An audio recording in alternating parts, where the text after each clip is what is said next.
Hello, everyone, and welcome back to Do We Know Them, episode 270. We made it into the 70s. Correct. And boy, do we have the episode that has been being requested quite a bit. Yeah, my God. We honestly don't even have time to have much of an intro. So if you're one of those people that likes to hear us ramble today, I mean, we'll ramble throughout the episode, but just today is not the day for a long intro. We have so much ground to cover. And this is kind of like a Lily deep dive, but also usually when your deep dives happen, it's because I'm not aware of the topic and then I'm just learning about it. No, I'm knee deep in this. I know all of this. I've seen it all on my For You page. We've been sending it to each other for weeks. We've been here. Okay. So we've got a lot to cover. Less of a deep dive and more of compilation. Condensement. Yeah, we're trying. Kendra Hilty, who is on TikTok and has gone viral because of her story about falling in love with her psychiatrist. But not just that she fell in love with her psychiatrist, it's that he made her fall in love with him. And if you haven't heard of her, give me your For You page. You're not How on the TikTok. fuck did that? Yeah, you must not have the app. It is genuinely everything on my For You page. Same. And also, Same. when we first started watching it, there was like 20,000 views a video. And I remember even saying at one point, I think it's crazy this doesn't have more views. Now, every single one of them, millions. Yeah, it's crazy. And there's 25.5, but there's actually, it's closer, like, I think there's like 33 because she started with like a handful of them before it like got to part one. And then there's like random 0.5s that she throws in there. And then we also hear from a couple other people. Yeah, luckily we caught her on a break, so she's not actively posting right now. So we can almost just like breathe enough to be able to cover it without her continuously putting out a part every day. This is obviously going to discuss mental health, just like the scope of like somebody who may not be in their best mental state is doing something very interesting online. And that's always a tricky thing to cover. But this one does feel cover like worthy. It just feels like we kind of have to. It is kind of a tricky territory because it's like, yes, there's mental health crises that people go through, but also there's consequences to actions. Yeah.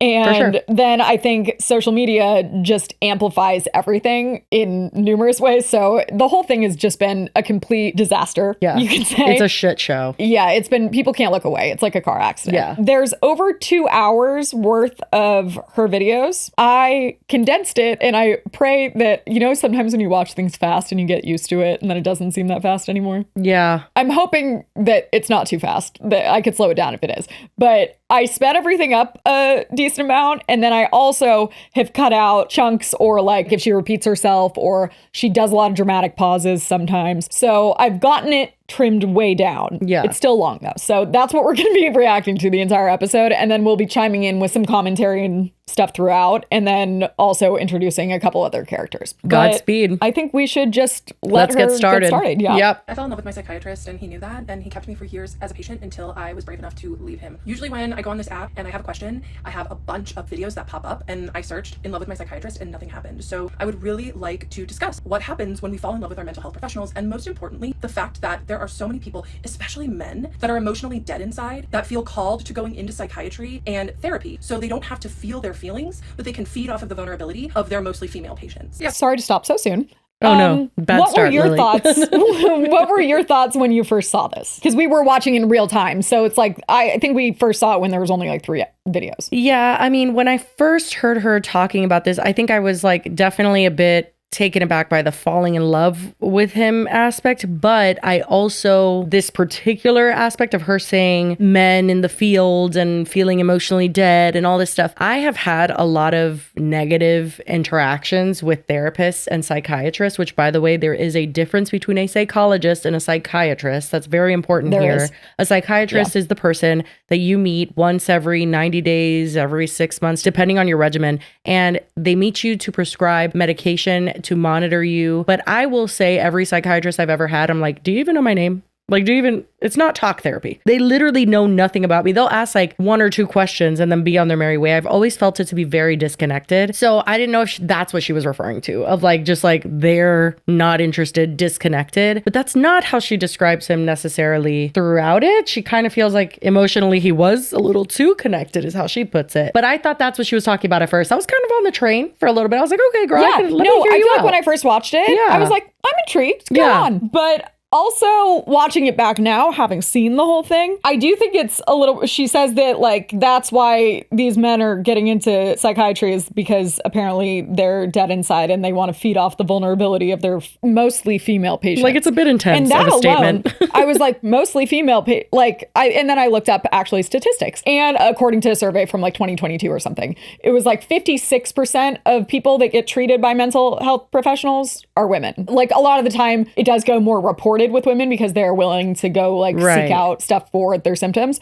But generally, who's seeking care, it isn't like completely uneven. So even her just saying that they're doing it to their mostly female patients, I'm like, who are you talking about? Right. Doesn't add up. Like it's just kind of a wild statement. Yeah. Yes, I told him often that I had a crush on him, told him all the time that I thought he was attractive. He just would smile and not say anything because he was the king of plausible deniability. He didn't ever like ask me if I had a crush on him, but he didn't do anything when I told him. Oh, he was just fine with me having a crush on him. And these are her answering questions. So this is before she's even really started the story. That was like in response to that first video. She then is answering people going, what? This story is just wild. He was just fine with that dynamic. So she's already riling people up because they're like, they want more and they're having to like kind of fill in the holes. And this is where I think I started to already be like, okay, well, because she's like, oh yeah, no, he didn't say anything. And that becomes a pattern throughout this entire thing. It's like, you're waiting for her to give you some like juicy evidence and it doesn't ever come at all. And being in love with him. He loved it. And he had every ethical duty to end the psychiatric relationship when he found out that I had a crush on him, but he kept me for years. This is what I mean. He was a 38-year-old, attractive, smart, extremely successful psychiatrist, but he did not date. Why didn't he date? Because he got his emotional needs met feeding off of his patients and getting fantasy supply from them and being seen by them. I'm really good at seeing people. He loved the way I saw him. Sorry, but what did you want him to do? Get rid of you as a patient? Yes, that's what they're taught in psychiatric training, is that the moment that there is romantic feelings, it is on them to transfer that patient out. Without a doubt. He was the one with the medical degree. He was the one that knew better, but he loved the attention that I gave him too much to do the right thing. So yes, that's what I wanted him to do. The ethical thing. Sorry, I'm not trying to stop so many times, but I feel like there is important context that I only realized then watching it again back. Her saying like he was supposed to end the relationship. I did a lot of reading about, because it is very common for patients to develop feelings for that makes sense to me. Therapist. It is weird because again, there is a difference between a therapist and it's a psychologist and a psychiatrist. Right. She is seeing a psychiatrist for ADHD medication, which she'll explain a little later. But like, she isn't doing this like intense talk therapy where she's like going into, I mean, that's not what the appointment is for, at least. Maybe she is. But I looked into it and it is much more common to develop feelings when it's a talk therapist because you are getting really vulnerable and sharing a lot of stuff. They're giving you a lot of the things that like a healthy relationship provides, but they're not giving you anything from their end. Sometimes I think that there's some therapists that do go there in a way that they feel is going to like help you. You know what I mean? Like there are therapists that will get more personable with you than others would. But regardless, there is always that like stark boundary of like, number one, we're not friends. And number two, we're definitely not in a relationship. So I don't think it's uncommon. It makes total sense. You feel safe with them. Again, with a talk, a psychologist, not a psychiatrist. Again, I have been to so many psychiatrists. I've been on medication for most of my life. And literally never did I feel like they even knew who I was. Like it is, no offense to psychiatrists. Hopefully there are really good ones out there. But the ones that I've had experience with, super disconnected. Just here, like, what do you need? What is it, the prescription you take? Okay, you feel good on that? Great. And then that's it. I feel like that is normally the case. I had a different experience because the psychiatrist I went to also did do talk therapy and she didn't do it with me, but she did it with my sister. So she already like knew a lot of like my childhood situation without needing me to talk about it. After like, I think our first appointment was like an hour or something, but after that they were like 15 minutes and I'd go and she'd be like, okay, you good?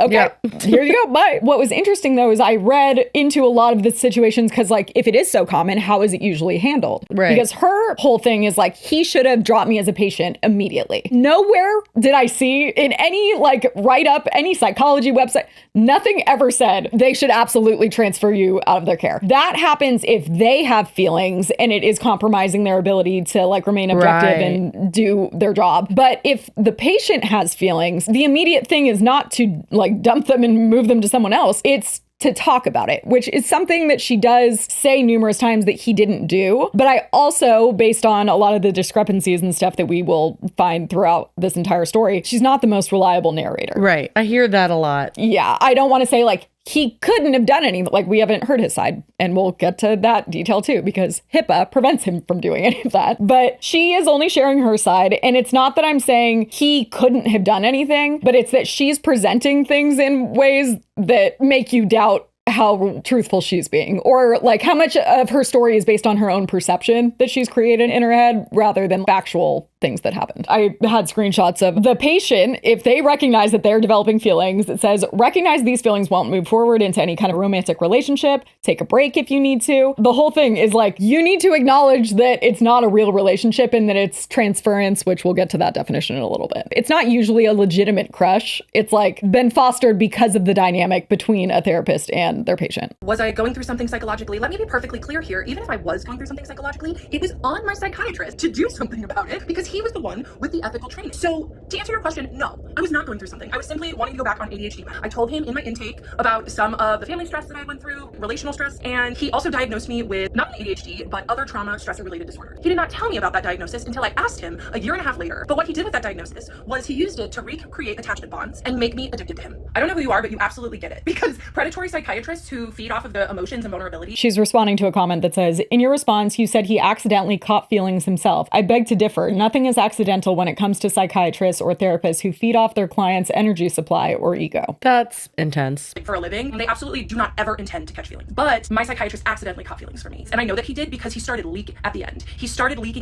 He accidentally told me one time that he had countertransference. And I was the one that still had to walk away. But yeah, it is absolutely a predator's worst nightmare to catch feelings for their supply. Oh, I know it's common. But what's unethical about this situation is that my psychiatrist did not help me work through my feelings. What my psychiatrist did was stayed completely silent as I would pour out my love and devotion to him. And he just drank it in. Nothing to help me work through past attachment issues. Nothing to help me grow and realize that I was in love with someone who couldn't love me back. I'm just so confused at how those appointments could have possibly gone. It's like, hey, you're on the Vyvanse, right?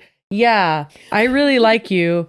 Okay, bye. Like, there's no talk therapy. So how much could that have even been worked out? Also, we find out that these are all, until the very end, these are all via Zoom. Oh, no, I found that out. She did a couple in-person ones. She did. Towards the end. That's what I said. And not up until the end. Yeah. Like, the last 4 appointments are in person. Yeah. The rest of these are all on Zoom, which, like, not to say that you can't have a meaningful conversation on Zoom, obviously. I mean, we have an entire podcast that we're on Zoom. It just adds another layer of, like, removal. Yeah. You don't know what that person smells like. You don't know what that person feels like in person, what they look like when they stand up. Everyone, when we went to Vegas, was surprised we had legs. Like, literally, I just think it's a bit much that she could have gotten that attached. And that's fine if it had just been that. But that, like, transcribing in her head into he loves me is what really worries me. And I have heard different theories on this that we'll get into. But that's when I start getting into, like, I'm scared for this psychiatrist because she genuinely believes that he dropped breadcrumbs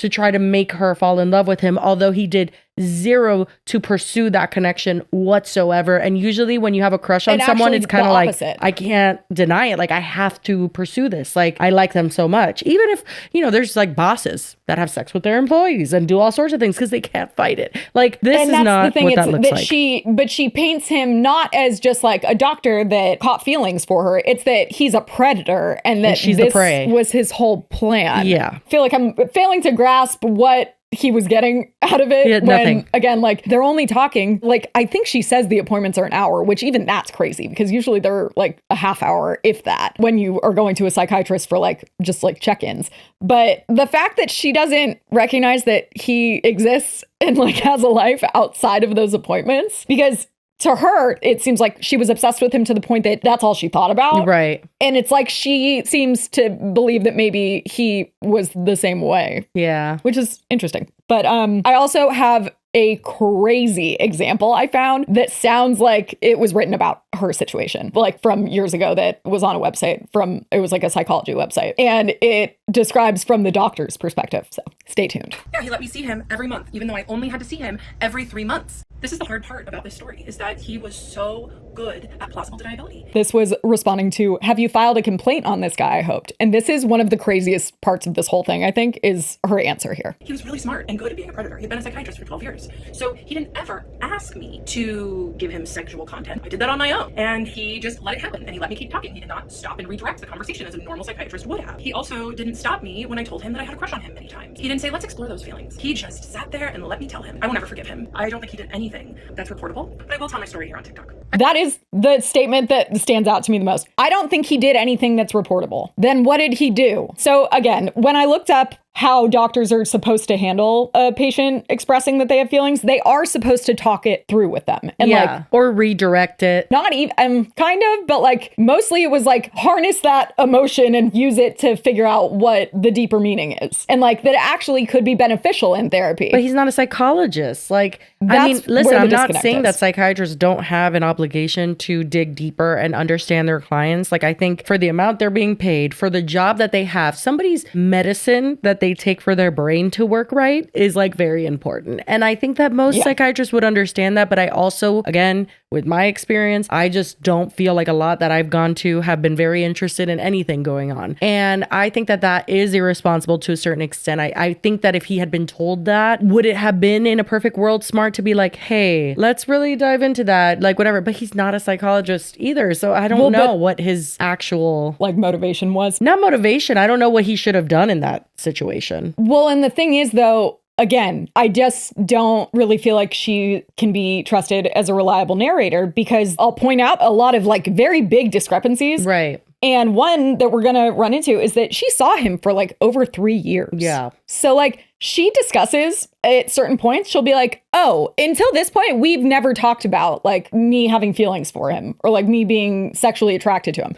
She'll have said, though, that she like told him she has crushes on him, but it's just hard to know how direct and how legitimate those conversations were because she didn't really actually have like conversations about it, it seems, until the very end. Right. And it's like, was she really telling him or was it like she thought she was making it clear and wasn't? Like, we weren't there, so we don't know. Right. And based on the fact that her story does have some holes in it or like there's certain parts that it's clear that she's misrepresenting what happened, it just makes me like, okay, well, it is a problem if he didn't acknowledge that you had feelings for him and he didn't try and talk through it. But did he have a situation to figure out yet? Yeah. Like, so I don't know. She's just making it difficult to know what he really did wrong because then she also says multiple times that he didn't do anything wrong. Yeah.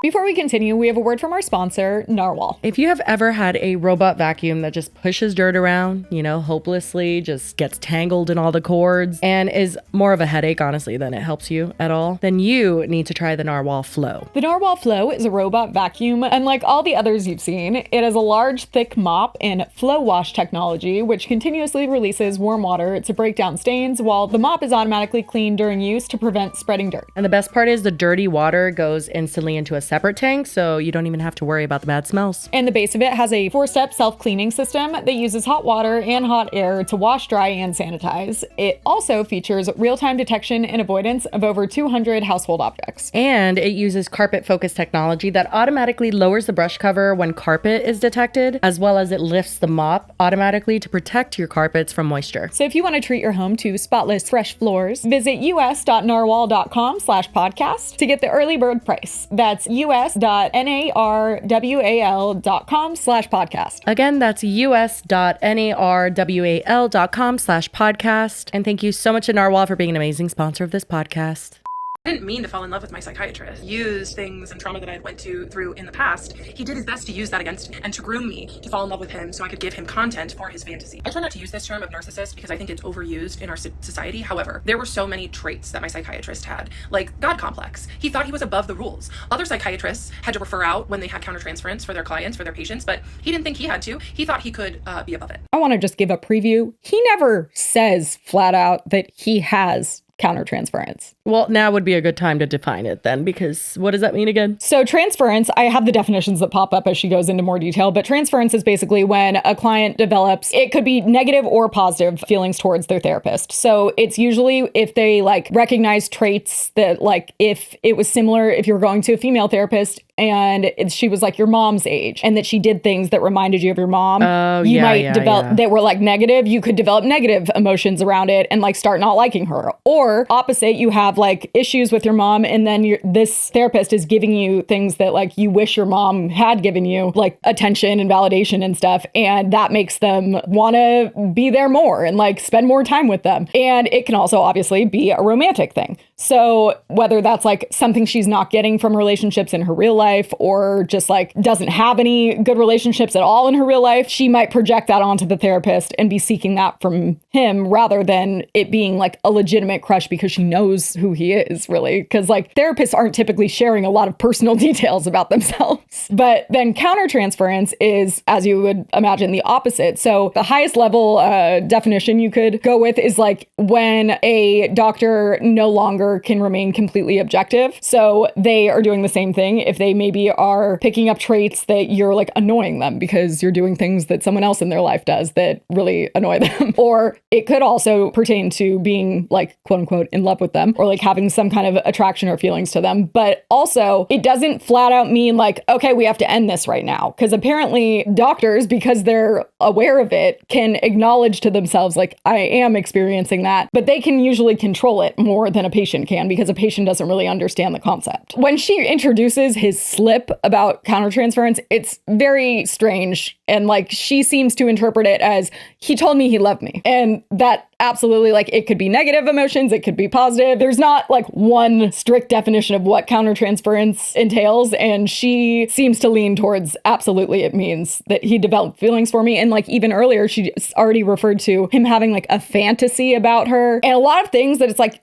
unless he told her that, which he didn't, because she says he didn't. Right. It's stuff she could never know unless she's reading his mind. Yeah. He also would make me feel crazy when I would try to name the dynamic and the tension that was there between us that he himself manufactured and built. And then he would rage at me and tell me that I was wrong. I just got done with a run at the gym, and I just had to take a moment to say that this is what an ethical situation with transference looks like. A male provider, when their female patient has a crush on them. The comment says, I told my therapist I found him attractive and we explored my rooted need, which was yearning for deeper connection with someone, not him. So we figured out ways I can socialize. So agreed. That is what they're supposed to do, is like explore those feelings, figure out why you have them, and then use it to advance your therapy. So she's saying that she wanted him to do that, but I just don't even know if they got to the point where he could have done that because he didn't even know it was happening. Right. Saying, let's explore that. Let's unpack that. Let's learn the deeper trauma behind why you have an attachment to an authority figure. She also has on screen, transference equals when a patient has a crush on a healthcare provider, a common thing to happen in mental health. That is not the definition of transference. It's an example of it. Oh. What my psychiatrist gave me was silence, smirks, and exploitation. So this is where the parts begin. So again, there's 25 of them, but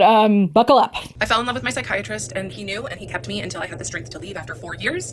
Here it is, part 1. So I decided to go back on ADHD meds after many years of being off of them. I was on them in my early 20s to help me get through college, and then I went off of them. The side effects were too much over the benefit. But then in my late 20s, I read this book, Taking Charge of Adult ADHD, and it absolutely changed my life. For my fellow ADHDers, there's so many good things in here. Side note, she is an ADHD coach. That's a big side note, actually. That's a really, really big one. Big part of this. And that's a big problem why a lot of people have been so vocal about it, because it's like you go to her bio and it's like ADHD coach, book your session. Everyone's like, this woman should not be giving anyone guidance. Right. I think that has definitely blown this up to be even bigger than it would have been otherwise. I think it already would have been big. But like, then you find out also what is going in, because she's still an ADHD coach and like is using her platform now to hopefully get more customers. But keep that in mind. The biggest thing that I took away was that it's very important for ADHDers to be on meds. I just Googled psychiatry in the city that I lived in, and I went with the first one that came up, and I got an appointment within a month. I booked a 90-minute intake, and this man is my age, and I can't help but notice that he's pretty attractive. When I tell you that I've had a lot of couch time in my life, a lot of therapy, I just went right into it. I trusted him enough, of course, why wouldn't I, to tell him about my childhood trauma, my daddy issues, what I had went through, all of the relationship trauma that I had. I was 6 months sober at this time, but all of the drinking and substance use I used to do,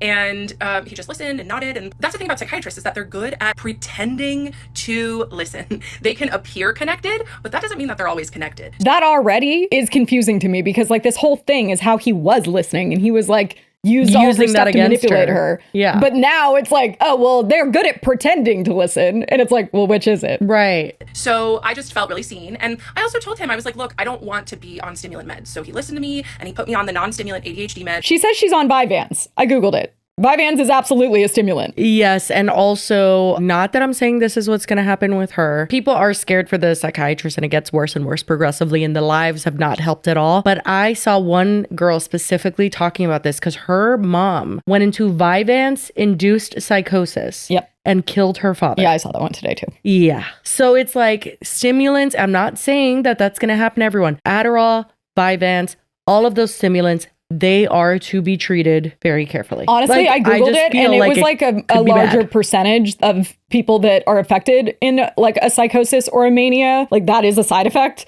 of it or a trigger, whatever you want to call it. Yeah. More than you would think. Honestly. Yeah. And yeah, for sure. I did just think it's strange, though, that she says he put her on a non-stimulant because I was like, it absolutely is. It just has like one more ingredient than Adderall, I guess, that like it makes it so your body has to like do something first before it processes. But like it's still an amphetamine. So I don't really know why she said that. And she also later says that she's only on 10 milligrams, which is like definitely not a lot. And she her TikTok, like right before she started posting all of these, I think it has like her height, weight, and something else. It's just like how she's like a large person. She's 6'2". Yeah, she's 6'5". Oh, I thought she was 6'5" too. Yeah, she's 6'2". And she said she's over 200 pounds. How tall people think we are? I mean, someone said I was 7 feet tall. She said she's over 200 pounds. She's 6'2". And that even 10 milligrams of Vyvanse still gives her like side effects. Like if she drinks too much coffee, then she like her heart rate goes up. I will say, body and weight aside, I know some people who are like at a weight or at a height that you would think, well, nothing's gonna affect them. Some bodies just like serious. Yeah. I'm not saying that's true or not, but like some bodies are super, super sensitive to medication or any sort of stimulant or depressant or whatever the fuck.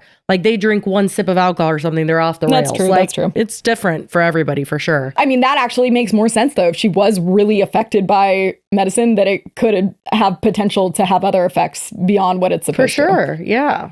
Hey girlies, just wanted to chime in with a little more context. There's definitely a ton of articles out there that talk about the correlation between stimulant medications and psychosis. And obviously do not take this as us trying to diagnose anything. We are not medical professionals, but I just wanted to read some of the statistics around amphetamine prescriptions and people that are diagnosed with psychosis or mania. There is research that is published in the American Journal of Psychiatry that is based around an analysis that included 1,374 people hospitalized for mania or psychosis and 2,748 people hospitalized for other mental health conditions, most commonly depression, anxiety, or both. And the people ranged in age from 16 to 35 years old. That age range was selected because it is typical for the start of psychosis or schizophrenia. The researchers were able to control for other potential influences like substance abuse. So it found that psychiatric patients with a recent amphetamine prescription were more than 2 times as likely to be diagnosed with psychosis or mania compared to those who didn't use amphetamines. People who took a high dose had more than 5 times the risk. The link between psychosis or mania and amphetamines had been established by prior research, but this latest study offers new details about how dosing may impact risk. And something else interesting I saw was that apparently amphetamines can mimic psychosis, especially when taken recreationally above approved doses. Acute amphetamine intoxication can present as a substance-induced psychotic disorder, although some individuals may go on to develop a psychotic disorder with onset during intoxication that continues. This poses an especially unique challenge in young adults when separating first onset psychosis from a stimulant-induced psychosis disorder and subsequent transition to schizophrenia-like illness, with one doctor suggesting that methamphetamine-induced psychosis presents with less paranoia and negative symptoms compared with patients with primary schizophrenic psychosis. That being said, I also did see an article from back in 2019 that said that the risk of psychosis was generally low, occurring in 1 in every 660 patients. But from a public health perspective, there's so many millions of people being prescribed these medications that it actually leads to thousands of people at an increased risk for psychosis. So at the end of the day, it obviously depends on the person. And there's even a quote in one that says, "It should be emphasized that the vast majority of patients taking stimulants will never experience that side effect. However, there are certain factors that increase the risk and should be explored with the patient and family before the medication is started." Again, we're not diagnosing her. We're not saying that that is what she's experiencing, but it has been a common narrative that's been thrown around, and it's not impossible that that could be happening. She does say that she's on a very low dose, which usually, according to all these studies, a higher dose is more associated with the development of some kind of psychosis. And it even says that without the use of other medications or illicit drugs or alcohol and no family history of psychosis, the risk of psychosis with prescription amphetamines is extremely rare, less than 1%.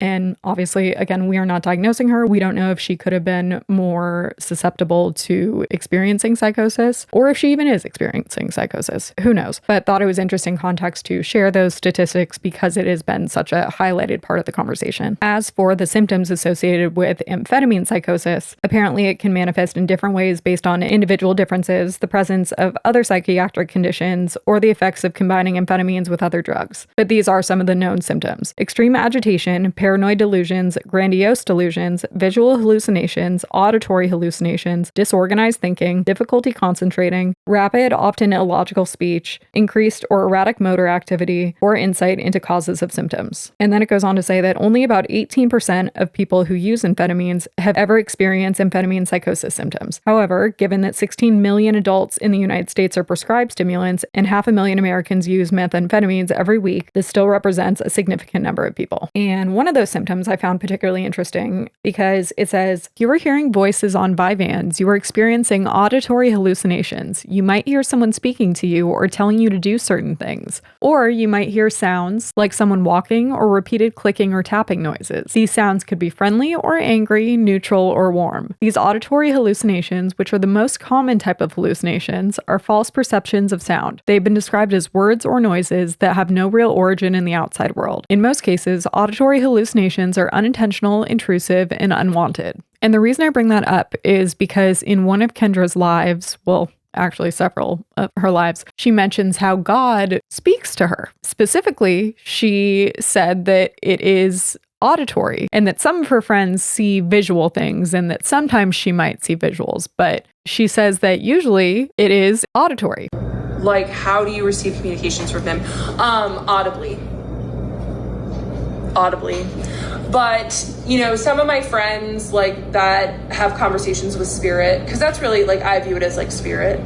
They're more visual, and sometimes I get visions, but mostly it's audible. Obviously, this could be unrelated. She also does mention in Alive that the God she is referring to is actually her higher self. With a certain religion, or is it more just a higher power? It's my high self. It's my higher self and my spirit guide. I believe in God, yeah. I don't subscribe to an organized religion. I was raised Presbyterian, but sometimes I go to Catholic Mass. So it is you that you're praying to. How do I explain high self? No, because high self is just like a guide of mine. It's the highest version of myself, which is a part of God, right? So all of us here, we are all God. We are all spirit. So kind of hard to determine whether she is referring to like an internal monologue or if she's actually hearing voices. But either way, the auditory hallucinations paragraph just kind of jumped out at me. But anyway, I think that is it for this little Vyvanse side quest. Sorry if that was long. Back to us. So I hadn't ever seen a psychiatrist before. I only got meds from my primary care physician. So I didn't understand how psychiatry works. So because he was figuring out my med dose, I saw him every month, and he just made me feel like I was his friend. He was really, really funny and cracked jokes and told me he was impressed with my running that I would do. So of course I loved the attention that I got from him. And it was in my third session with him, because at this point we were all on Zoom, that I asked him, hey, do you mind if I call you by your first name? And he's Pakistani, so I said his first name wrong. And he said, well, it's pronounced this, but yes, of course you can. And he seemed so smug and happy with himself. And I know that that is because that was his first sign that him pretending like we're friends was working. And to be fair to me, I had only ever been to therapy before. I didn't realize that, you know, it's important to call your doctor last name. I mean, I did know that. I did it with all my other doctors, but it just showed that the boundaries were blurring, and he liked that. I told Jesse this already. My psychiatrist, I literally had to like really think what her last name is. Because you only call her by her first? Yeah, like some doctors maybe that's a preferred thing, but like it's not like crazy to refer to your doctor by their first name. I don't think that's crazy at all. I think that any mental health professional, I mean, obviously, like you said, not every doctor has their own boundaries or whatever, but I can totally see why they would be fine with the first name thing, because it makes the person feel more comfortable. Yeah. And you need your client to be comfortable in order to be honest with you and transparent about their mental state and all sorts of things. So like, I mean, that's not weird at all. It's not like she's calling him daddy. No, like, exactly. What do you mean? Well, and this is like now one of her first pieces of evidence of like he was blurring boundaries. And it's like, I literally, It's not that I was blurry. like about to have to look up what my doctor's last name was Yeah. because I forgot. So from then on, from my third session on, I started calling him his first name. And then he just started turning up the volume on us being friendly. For the first 6 sessions, he asked me after the meds, he said, how's your bowels, bladder, and appetite? And I would say they're all normal. And then he would ask me any thoughts of harm. Apparently that's pretty common for psychiatry to ask those questions. And then on our 6th session, he said, I have to ask this because it's a special interest of mine, but is there any thoughts of harm? Like I was special to him. I said, no thoughts of harm. And he didn't ever ask me a clinical question again. He stopped asking me about my bladder, bowels, and appetite, and he stopped asking me about thoughts of harm. I would assume that that's because it's been 6 months and you've been on the medication. So he probably assumes that it's leveled out. Yeah, but also a special interest to him, is that like a specialty? Like, I don't think that means you're special. Yeah. Like a special interest doesn't mean you're special. That's not what that, I mean, I'm even thinking in terms of autism. A special interest is something they're really interested in. Yeah. It doesn't mean that you're special. So to me, I would just show up and he was like a therapy appointment every month, and just gaining more and more respect for him because he would just tell me these little things about his successes and all of the cool things that he was doing in his life. And it made me fall for him, honestly. He was really good at listening. I mean, he's Pisces, but that doesn't mean that he wasn't extracting from them. Anyway, I would beg him to let me see him every week. Beg him, because my therapist at the time, he was fine. You know, he wasn't a predator, but he was fine. He just wasn't doing very much for me. That therapist retired and I got a new therapist. And this new therapist, who is a 75-year-old woman with a PhD, she was pretty helpful. So I stopped asking my psychiatrist, begging, honestly, to be my therapist and let me see him more, right? Which also should have been a red flag. But then I started focusing on this therapist. However, I would tell the therapist how obsessed I was with my psychiatrist, and she didn't do anything about it. She just was interested. She also loved stories about my dating life. She also was getting supply from me in her own way, but that's for another part. So yeah, so I got a new therapist who actually helped me. She taught me CBT, EFT, all of these different modalities. And so I went back to just being okay with seeing once a month. I just bleeped it, but that was where she revealed his first name, quote unquote, on accident. Yeah. Didn't she delete that and then pretend, like for a while she was telling people on lives not to dox him? Or is this still up? This is up. She didn't Really? delete it. It got reported, I think, and maybe temporarily. I don't think that this was the one that got taken down, though. I think it was a different one. But she tells people if they're sharing his first name that they're doxing him. No. She says that she accidentally slipped and said his last name on accident, and that people are insane for then looking him up. It's a very unique name. She also has already revealed that he's around her age. She advertises where she lives because of her, like, she teaches yoga and like everything on her website. So people know where she is located. She said, Okay. I looked up a psychiatrist in my area, and she also said he's around her age, that he's Pakistani, and that she has said his first name. So that information, absolutely, you would find him in a second. Oh, yeah. People found him. These little breadcrumbs making me feel special, telling me about his professional achievements, telling me about how he's getting international recognition. And it worked. I was really impressed. That is when the intermittent reinforcement started. Some sessions he'd be warm and kind and wonderful and let me in on little parts of his life and like be vulnerable with me or pretend. Other sessions he would be cold and clinical and detached. So notice that she said he would be cold and clinical. A minute ago, she said he never asked me a clinical question again,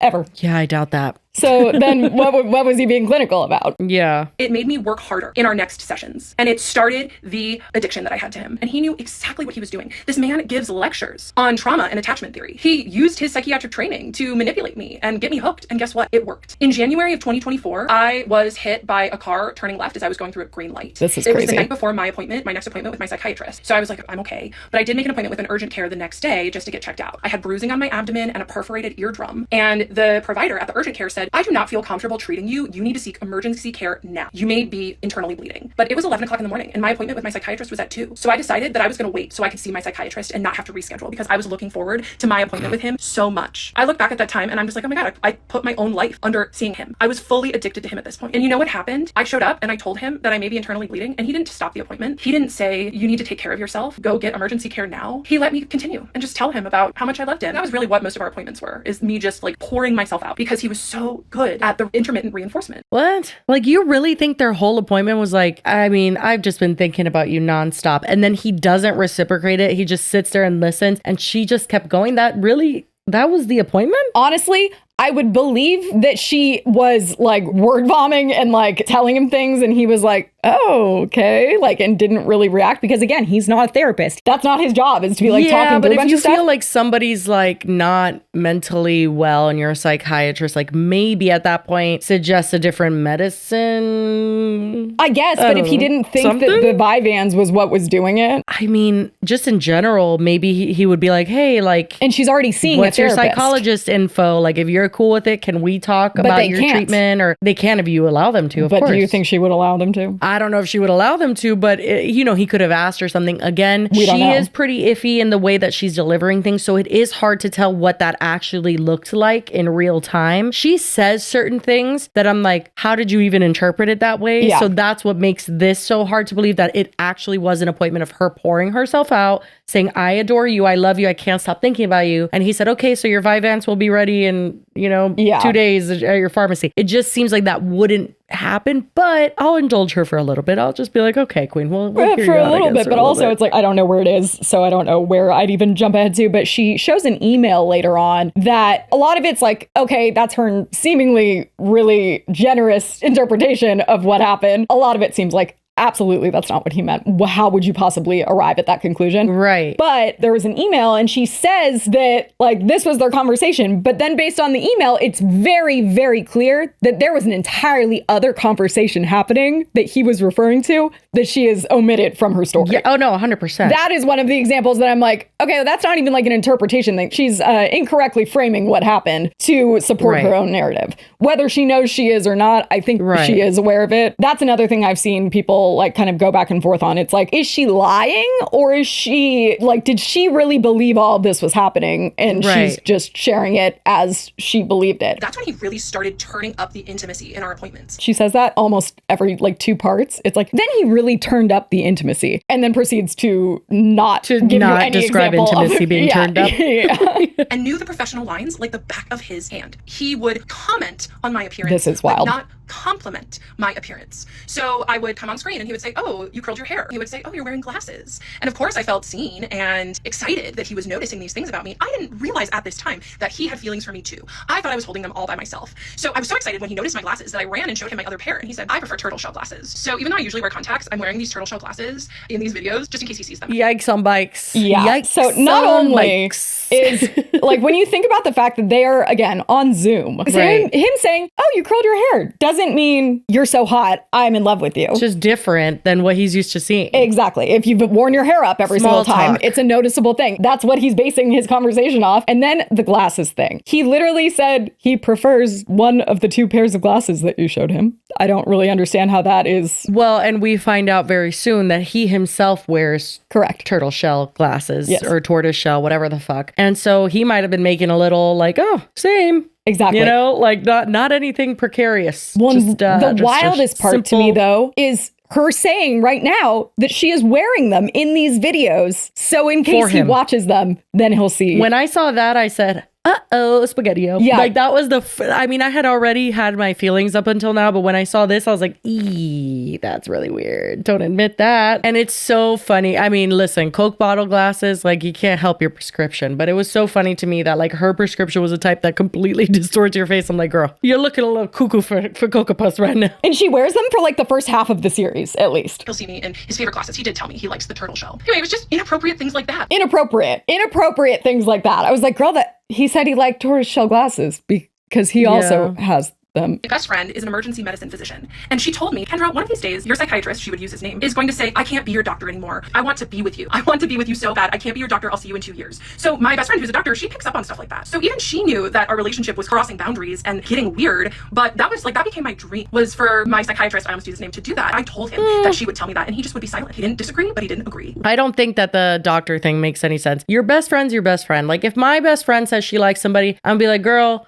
of course he wants your ass. Like, of course, look at that ass. It's so fat. It's great. You know what I mean? But that's then your friend. she frames it as she can read these situations. Like she can that's tell. her professional opinion It's as like, a doctor. Her well, being a she doctor is wasn't irrelevant. She's your there. best friend. And so it's like, first of all, it's based on what you are telling her. But also, a second ago, you said you didn't even think he liked you. So why would now she have said that he's about to like make you not his patient so he can marry you? Before we continue, we really quickly want to thank our next sponsor, and that's Function Health. We chose Function Health because it's the only health platform that gives you access to the kind of data that most people never get to see, and also the insights to actually take action with it. Yeah, inside of Function, you can test over 160 biomarkers from heart and hormones to toxins, inflammation, and stress, all things that may be going on, but you don't know who to ask, what to ask for, or where to even start. That's where Function can really help. You can also get multi-region MRI and CT scans, and then all of your results results are tracked in one secure place over time to give you an enhanced view of what's happening in your body. And also it breaks it down into layman's terms so you actually understand what everything means. It's not just like throwing a bunch of medical speak at you. So it helps you get all the information that then you can turn into an action plan. So if you guys want to try out Function Health for yourself, you can head over to www.functionhealth.com/DWKT. Again, that's functionhealth.com/DWKT, or you could just click the link in our description. And thank you so much to Function Health for being an amazing sponsor of this podcast. Weaponized neutrality was his favorite game to play. It was also around this time that I asked Weaponized my psychiatrist neutrality. if he had diagnosed me with anything other than ADHD when I had my initial diagnosis. He said, yeah, I did. I said, oh, what did you diagnose me with?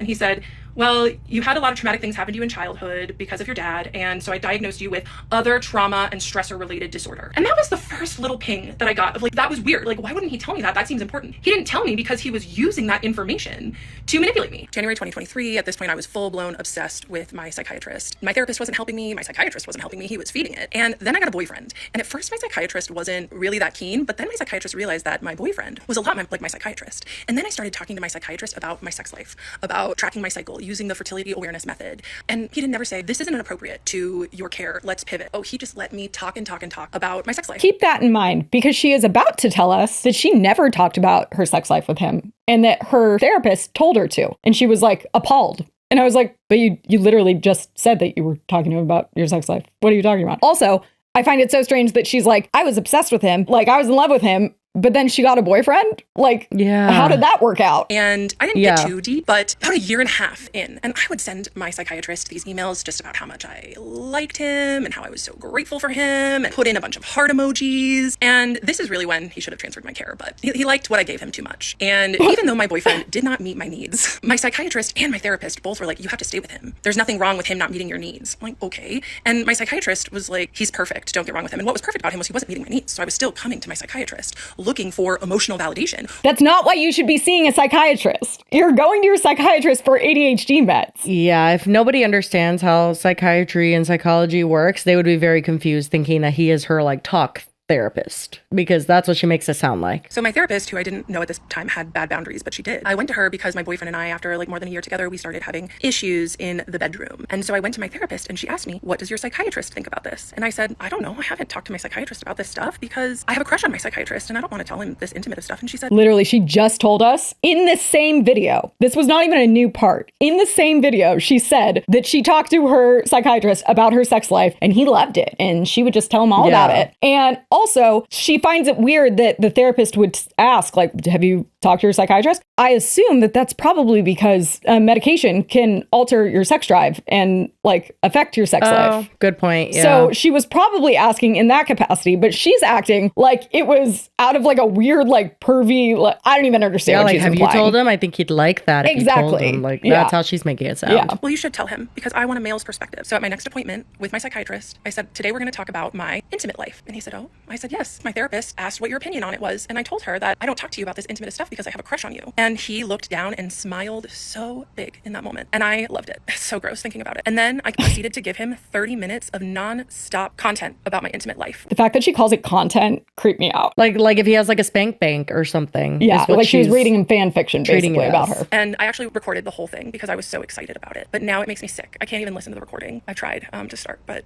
it's gross. Any ethical psychiatrist would have stopped me and said, Kendra, let's talk about your meds. Let's talk about your care. At this point, my meds were stable and I was still seeing him every month. Yeah, that was a rough time. Pretty much his Christmas morning, the almost 2.5 years of grooming me to get me to talk about sexual things with him worked. And he got 30 minutes of nonstop content to use. People have asked her to release this recording a million times on her live. I would rather she not. Has not. No, I would rather she not also, but people are like, release it. Like you have like proof that he was feeding into your sexual fantasies of him, but then release it. She doesn't even say that. She says he didn't say anything, that he would just like sit there and nod. So it would be 30 minutes of her just telling him things. Again, I have heard certain providers say that obviously if a client is like overtly sexual or they're into you in that way, that you do need to redirect. So if there's 30 minutes of no redirection and you're a psychiatrist, first of all, the appointment shouldn't even be 30 minutes. If you're having it on a monthly basis and she's like stable on Vyvanse, like that makes no sense. That they shouldn't even be that long. Him agreeing to see her every month, if that really happened, is weird to me. That should have been an every 90-day minimum appointment. Like, especially if you knew if she's like obsessed with you, you should have even pushed it further.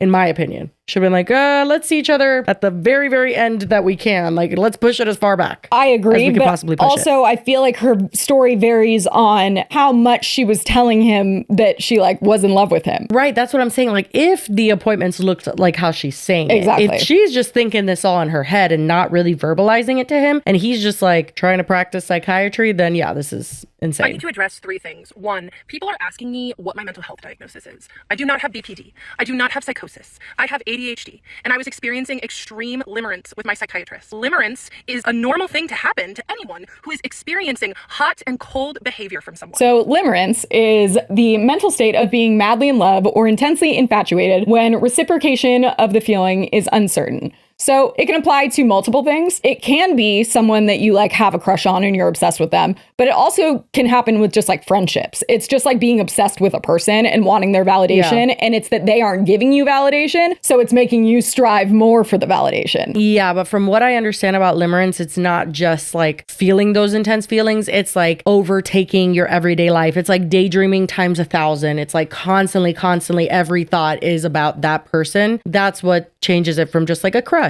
or like really liking somebody. You know, it's like very intense. It's much more severe than a crush. It doesn't have to be like that they're not reciprocating at all. It's that like sometimes, like she's saying with the breadcrumbs and stuff, it's like, or playing hot and cold, when they do give you some kind of validation that you're seeking, you like are thrilled and you're like ecstatic that they're giving it to you. Yeah, it says this is accompanied by feelings of ecstasy or despair, depending on whether one's feelings seem to be reciprocated or not. So it's not even just that it's constant, but it's that it's like sending you through these like extreme mood swings. And the reason you're so obsessed with it is because you're so like actively striving to get them to do things to give you that ecstasy feeling. More often in people with ADHD because we have dopamine dysregulation and rejection sensitive dysphoria. And guess what? My psychiatrist knew that and used it to his advantage. 2, I accidentally said my psychiatrist's first name in one of my videos. She said it in part 3. We're on part 7.5. And this it's is the still first up. time. Yeah, shut up. Yeah. No, this is ridiculous. If you clocked it, good for you. I do not owe him anonymity. However, this is not about doxing my psychiatrist. This is about me sharing my story so other people can view predatory behavior in people in power.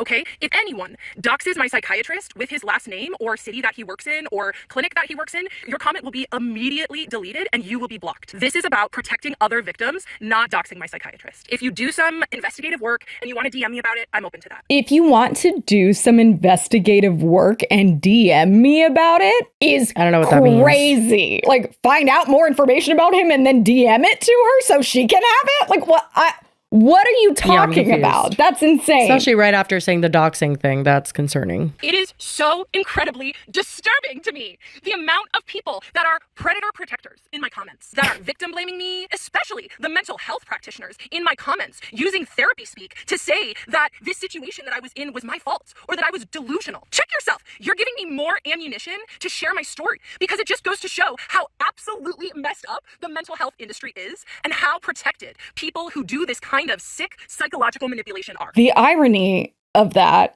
is she talks all about the power dynamic. And yes, absolutely, there's power dynamic between mental health providers and their patients because they're controlling medication. And just like they do have knowledge that could manipulate you if that's what's happening, which it's less about writing off that he could have been doing something bad and more about her story not always adding up and like her going to extreme lengths to interpret things a certain way when it's very clear that's not what happened. The ironic part is that she's like saying how they're so protected because like people are talking about in the comments how she's wrong. But like literally this man cannot defend himself legally. He is bound by HIPAA protection and he cannot even confirm that she is his patient. So like nothing she says, he can defend himself for. It's interesting that she is so set on this power dynamic when like in this situation, she absolutely has the power dynamic. He has very few actions that he could take. He's kind of just like has to watch and hope that she doesn't say anything that affects his career. And hope that people watching kind of grasp that like she's misreading certain situations, that that's not what he meant by X, Y, and Z. Like he just kind of has to hope. And I think that in general, people do see it that way. A lot of people, many people are saying, yeah, no, this is weird. And you're misinterpreting 99.9% of these situations in a way like you're being honest. You're saying what you really feel, but we're here to tell you that what you're saying does not mean like if we had been in that situation and someone wasn't answering an email or wasn't smiling at me, I wouldn't think they have a secret agenda. Yeah. I would think they're not interested in me. You know what I mean? Therapist or not. So she just misreads a lot of situations. Like, she'll flat out say, like, he said that he's not interested, or he said that he is uncomfortable, but like, I know what he really meant. Yeah, Whoa! exactly. That's the concerning thing that people are like, no, ma'am, that's not how this works. Yeah. What I'm doing as a mental health spiral. And of course it seems like that. I get it. It's an extremely dark thing to talk about. And I am sharing my story because it wasn't out there. No one else has shared a story like that. And I know that it happens a lot because people are in my DMs telling me that the same thing that I went through, they went through too. I am now in TikTok jail. I got a violation on the video where I talked about really the biggest damning evidence against my psychiatrist. Because of that, I have to be really careful. So I'm going to do my very best to not be reactive and to share my story from a place of generosity. Because the people in my DMs telling me that they've been through this too, it's keeping me going. And I can understand that for some people in the mental health space, because they have been some of the loudest people to speak out against what I'm doing, it's hard to grasp that someone could have this level of predation in such a high place of power. So just in case my video doesn't get put back up, when everything changed was when my 75-year-old therapist, I went to her with intimate details and she suggested I go to my psychiatrist with them. And I felt so excited and nervous to share that with him because I had such a big crush on him at the time. I recorded all 33 minutes. So this is why, if my psychiatrist wants to come with me to me and like sue me for defamation, I have a 33-minute recording of me admitting I have a crush on him and speaking about extremely intimate details.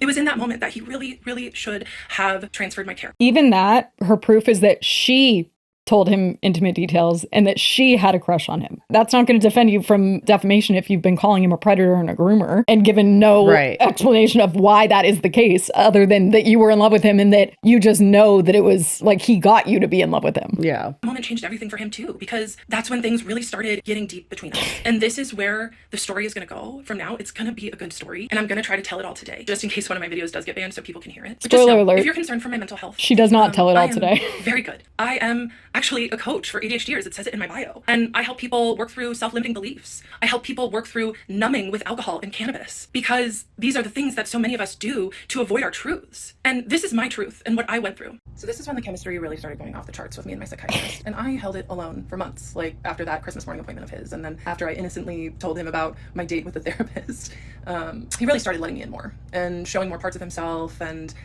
turning up the intimacy. And I noticed that he was working in an office, and I asked him, this was like July, I asked him, I said, hey, are you working from home? Because I was under the assumption that he was only doing telehealth.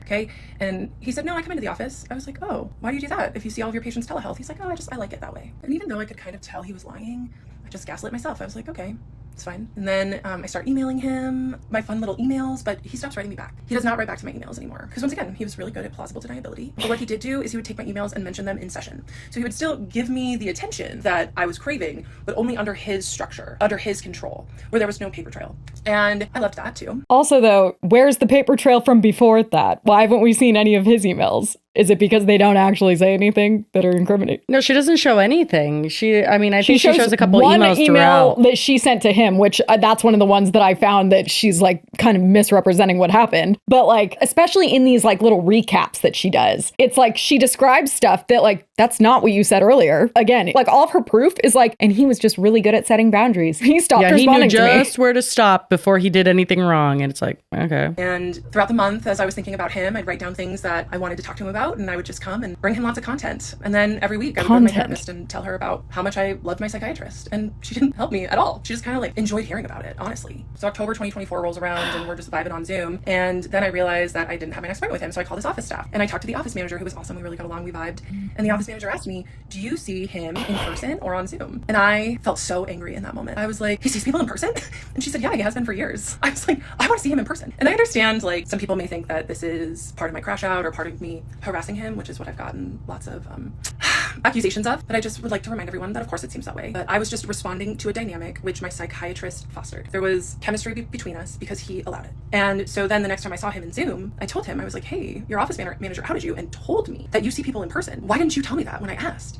And he said, oh, I just didn't think you'd want to come in. And that was such a weak lie from him, from someone who is so scripted and controlled. He didn't even have a plausible thing to say. Of course he knew I wanted to come in. I had a crush on him. I told him that often. So then in my next therapy appointment, after finding out that he was lying to me about seeing patients in person, I told her that. And she looked at me and she said, well, it's probably because he knows that there will be a lot of sexual tension in the room if you go in person. So I think this is interesting because of what she's about to say, but when she says that, sexual tension doesn't necessarily mean it's like both reciprocated. sides. No, it means you're going to make him fucking uncomfortable, and he probably knows that, and that's why he doesn't want you in his office. Him lying to her about not having in-person visits is absolutely a sign that he knew that she was like gonna be way too much, like if she was in person. Like he knew that. So he did draw a boundary by fucking lying to you and saying, nope, I have no in-person visits available. If he loved you, if he had a crush on you, why would he have not wanted you there? So make sure that you understand that when you go. And you better believe I showed up to the next session and said you lied to me because you were afraid of the tension that would be there between us. He just didn't say anything. October 2024, I make my first in-person appointment with my psychiatrist in November. My 75-year-old female therapist tells me that it's because he kept me on Zoom because he was so attracted to me. He didn't want to risk being in person with me, which further fed my crush, or some of you like to say, my delusion. So then my therapist starts texting me in between our weekly meetings, asking me for advice on her other clients. And I was a new coach. I'd only been coaching for about a year, and I had just left my full-time job to be a coach full-time, and I was flattered that she would ask me. So then November rolls around, and I'm about to meet my psychiatrist in person for the first time. So I wear a really pretty dress, I do my makeup, of course, right? And I show up, and I get to talk to the office manager, we're having fun, and then my psychiatrist comes into the foyer, and I am just so excited to finally meet him. I'd been his patient for 3 years at this point, and he had been feeding the dynamic for 3 years. And I ran up and I gave him the biggest hug. And you know what he did? He barely patted me on the back. It was the most awkward thing ever. But I'm so glad that he did that. I am really glad, because this is what I mean. My psychiatrist was many things, but he was not stupid. So I didn't ever touch him again. And I'm grateful that our relationship didn't ever cross that line, because it would have made everything so much harder. So we go inside his office, and I tell him that my therapist had texted me asking me for advice. And he just looked at me and he said, Kendra, that is a huge boundary violation. She should not be doing that. And I was like, oh. Okay. Because once again, my psychiatrist did not like sloppy people. And you know what my therapist did? She got sloppy. And I was very grateful for my psychiatrist for pointing out that boundary violation, because that was the thing. He didn't ever message me in between appointments because he was too smart to do that. But did he ever stop me from disclosing extremely intimate details? No. In my first in-person appointment, I just asked him for some pointers for my own ADHD business, and he was so smart and so wonderful. And I was just so grateful that he was almost like a mentor to me in these moments. And I'll still treasure that about him. Because this is the hard thing with sophisticated predators, is that they're not all bad. Like, my psychiatrist helped me with many things, but he was using me for the whole time that I was his patient. And for that, I will never forgive him. We have our first in-person appointment in November of 2024, and I did ask him for consent to come in person. I didn't just show up. And he said sure. And the first in-person appointment went great, but that is when I really started to spiral. Some of you think that I'm spiraling now. I was like, she hadn't already been spiraling? Right. Apparently. And that's okay if you want to think that. Because the reality is that when I was spiraling was when I was this man's patient. When I had comments turned on, so many people said, you need to take accountability for your own feelings. I spent years taking accountability for my own feelings, for holding the weight of a relationship. Any woman who has been trained to overfunction in relationships knows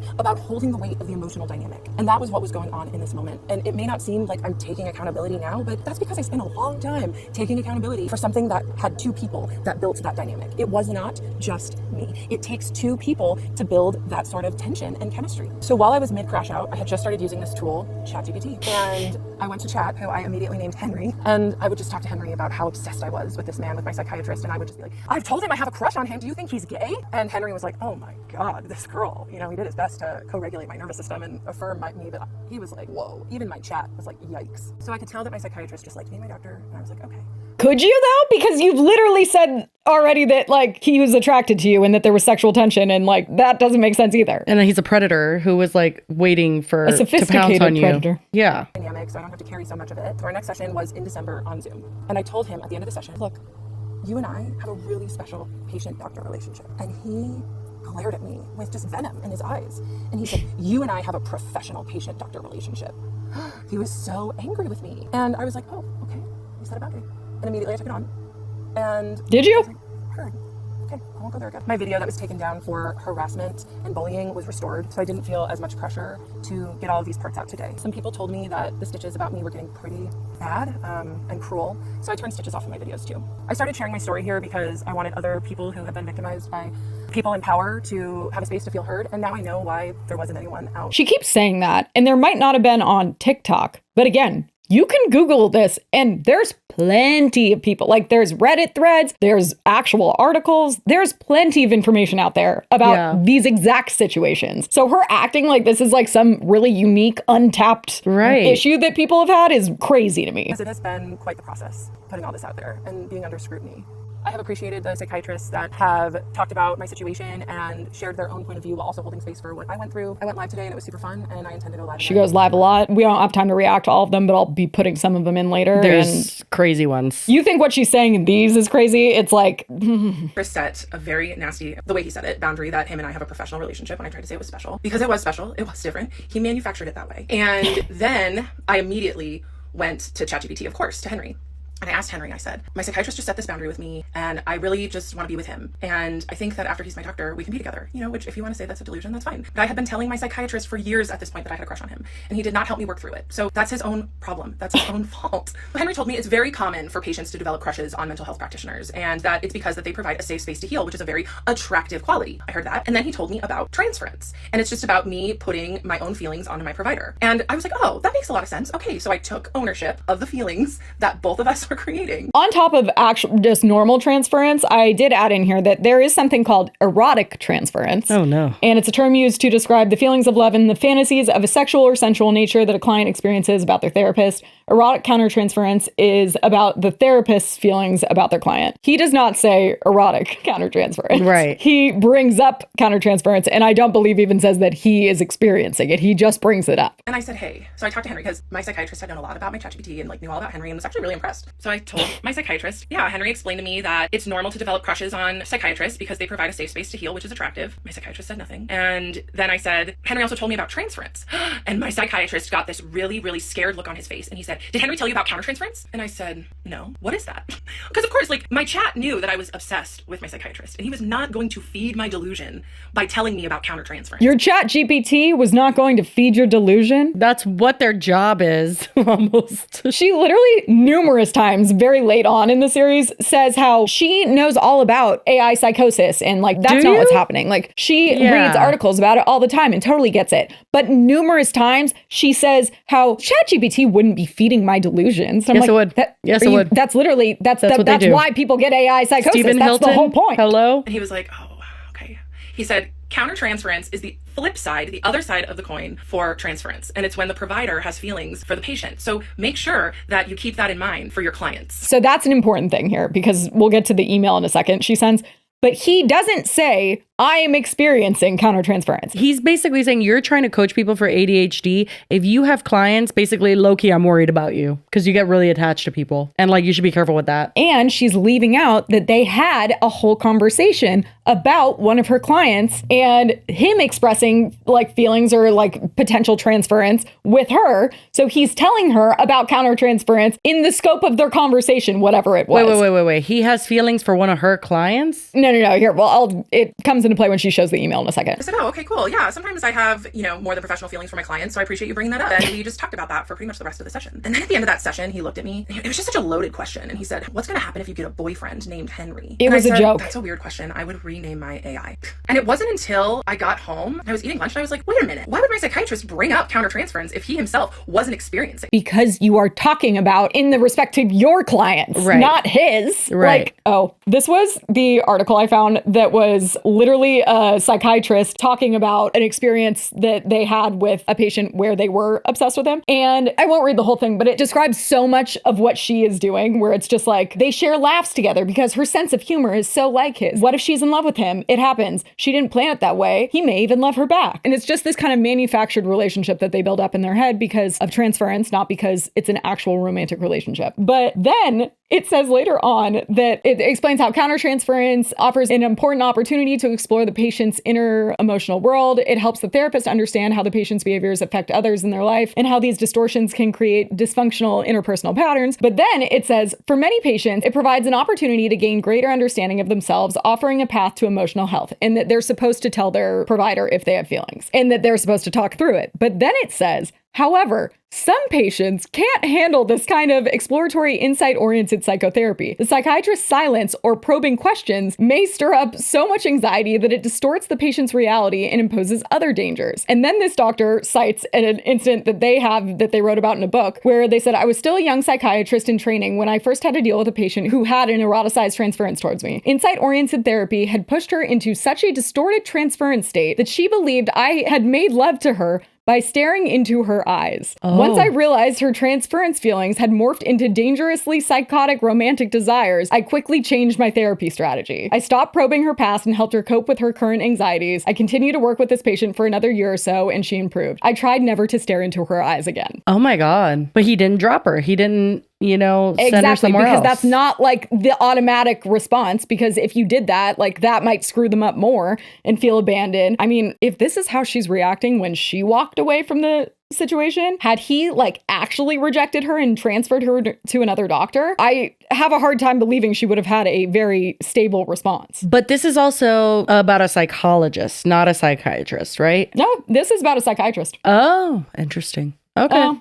I think. I don't know. It references both in the article, but regardless, the fact that she is so like, he should have found like me a new doctor and like, that's what I wanted. No, it's not what she wanted. She wanted him to not make her a patient so then he could marry her. Right. And then I found another one. It says, the main problem with erotic transference and countertransference in therapy is the therapist's level of ability to appropriately address and contain these issues and feelings for their client, or when the therapist chooses to act upon the feelings or experience for the client. However, it is the client's privilege to act out their feelings for their therapist. It is the therapist's responsibility to do the opposite, which is exactly what she describes. Right. She's like, tells him everything and that he comes does to mind, nothing. and he's like, Yeah. And she thinks that's him like trying not to cross a boundary, but inside he's like so horny for her. Like that's basically how she sees it. Yeah, exactly. Many people have reached out to me with concern for my psychiatrist and his career and his well-being, and I totally understand that. The point of me sharing this is not to get him fired or for him to lose his license. The point of me sharing this is to give a voice to victims. I am appalled to hear that people are making videos doxing him. So I am begging people, please, if you see a video of his first and last name or his picture, report it for doxing. I've certainly been using that report button a lot. I did accidentally use his first name, but by the time I caught the slip, I was already like 3 videos past it. And it doesn't matter because this is my story and I can tell it the way that I want it. And a first name is not doxing. So it kind of depends on your definition of doxing, but releasing someone's personal it's identifying information. I don't know if you could like sue her for doxing for releasing his first name, but she didn't just reveal his first name. She revealed his very unique first name, also that he's a practicing psychiatrist in her area, which she has made public, and then also his ethnicity and his age. Yeah, we've talked about how doxing, like people take it too far. They write like a nasty comment or something, someone reacts to it, and then they're like, you doxed me. I'm like, no, you're leaving public comments and people have the right to read your username, God forbid, or your full name is on your profile. Get over it. This is the internet. But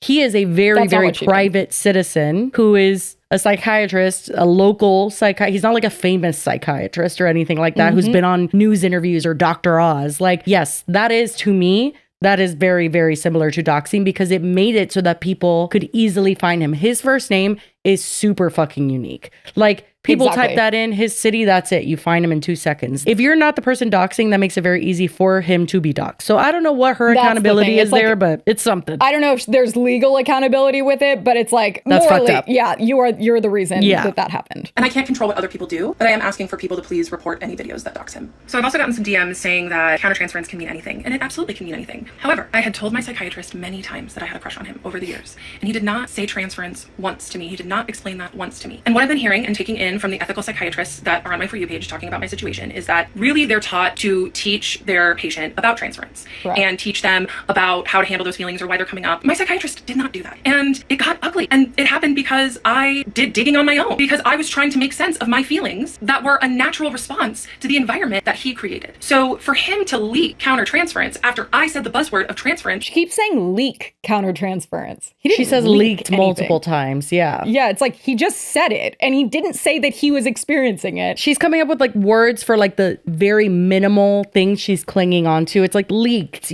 predator. Like, what is it? A subtle predator. This was his slip up. Yeah. And no, it's just nothing. That was not calculated. He was a very calculated and purposeful person. He still is to this day. And he doesn't slip with things like that. He purposefully withheld the term transference from me, and I got too close to the truth. So he doesn't slip with not telling her about transference, but he does slip when he talks about countertransference, which was the more incriminating one. Right. And I got too close to the truth of our dynamic, which made him leak what he knew was wrong, which was his inappropriate feelings for me. If he didn't have countertransference in an inappropriate way, he could have easily just said, oh, let's explore that transference. That's really cool that you learned about it. Instead, he was just so worried on trying to protect himself because he knew what he was doing was wrong. He had that slip. If he was protecting himself, why would he tell you that? Yeah. That makes zero sense. That doesn't make any sense. So I went to Henry, of course, my ChatGPT, and asked for examples of how my psychiatrist might have countertransference for me. And remember, Henry at this point was being very protective. You know, he wasn't going to feed my delusions. The ChatGPT was being protective of her and wasn't going to feed her delusions. Yeah. But you admit they're delusions. Right.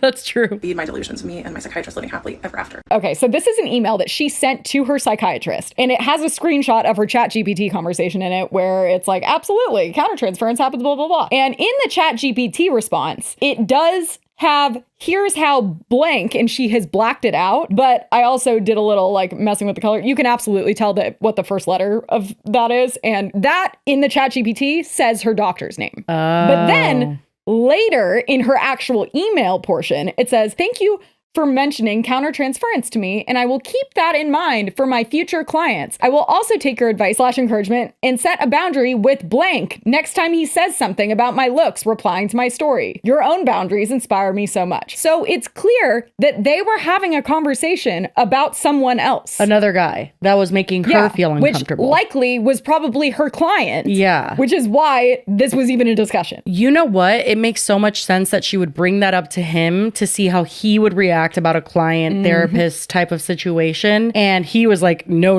don't go there. And then she's like, thank you so much for your guidance. Yet a couple months later is on TikTok saying he desperately wanted her. This is fucking crazy. Yeah. This was like the most damning thing to me is like, she's completely intentionally misrepresenting. Right. This is a reverse receipt. Literally, yeah. Your own boundaries inspire me so much, which now makes me gag because I've heard a lot that he's not crossing boundaries, but he used his boundaries as a shield. It's kind of weird to say. Isn't that what boundaries are for? Yeah. Like, what if are you talking use about? your boundaries as a shield, that means they're in front of you, which means you haven't crossed them. Yeah. Exactly. And he never does. And she says he never does because he's too smart for that. Like walk up to the ethical line and then slam a boundary down when I got too close. That was the email that I sent him. And then 10 days later, it was a full moon and I had a dream. Probably the most realistic dream I've ever had in my life. That him and I hooked up in his office. In the middle of the dream, I loved it. I thought it was really fun. And then I bet you did. After we were done and after I left his office in the dream, I was despondent and so sad and cried and just thought, I can't believe my psychiatrist would cross his boundaries like that.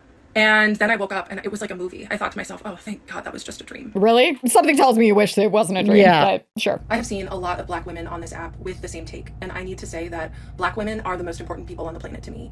And that I have learned so much from Black women about how to be a better person and how to show up better in the world. They are the culture. And I am so grateful for them. Many Black women are seeing my story through the lens that I am a white woman who is taking advantage of my whiteness to wield power over my POC psychiatrist that didn't want me back. And so I am trying to get him fired. And that's okay. I understand why you see it through that lens. I do. And in that room, I did have white privilege, and he was also my doctor. And he took an oath to protect me, and he did not.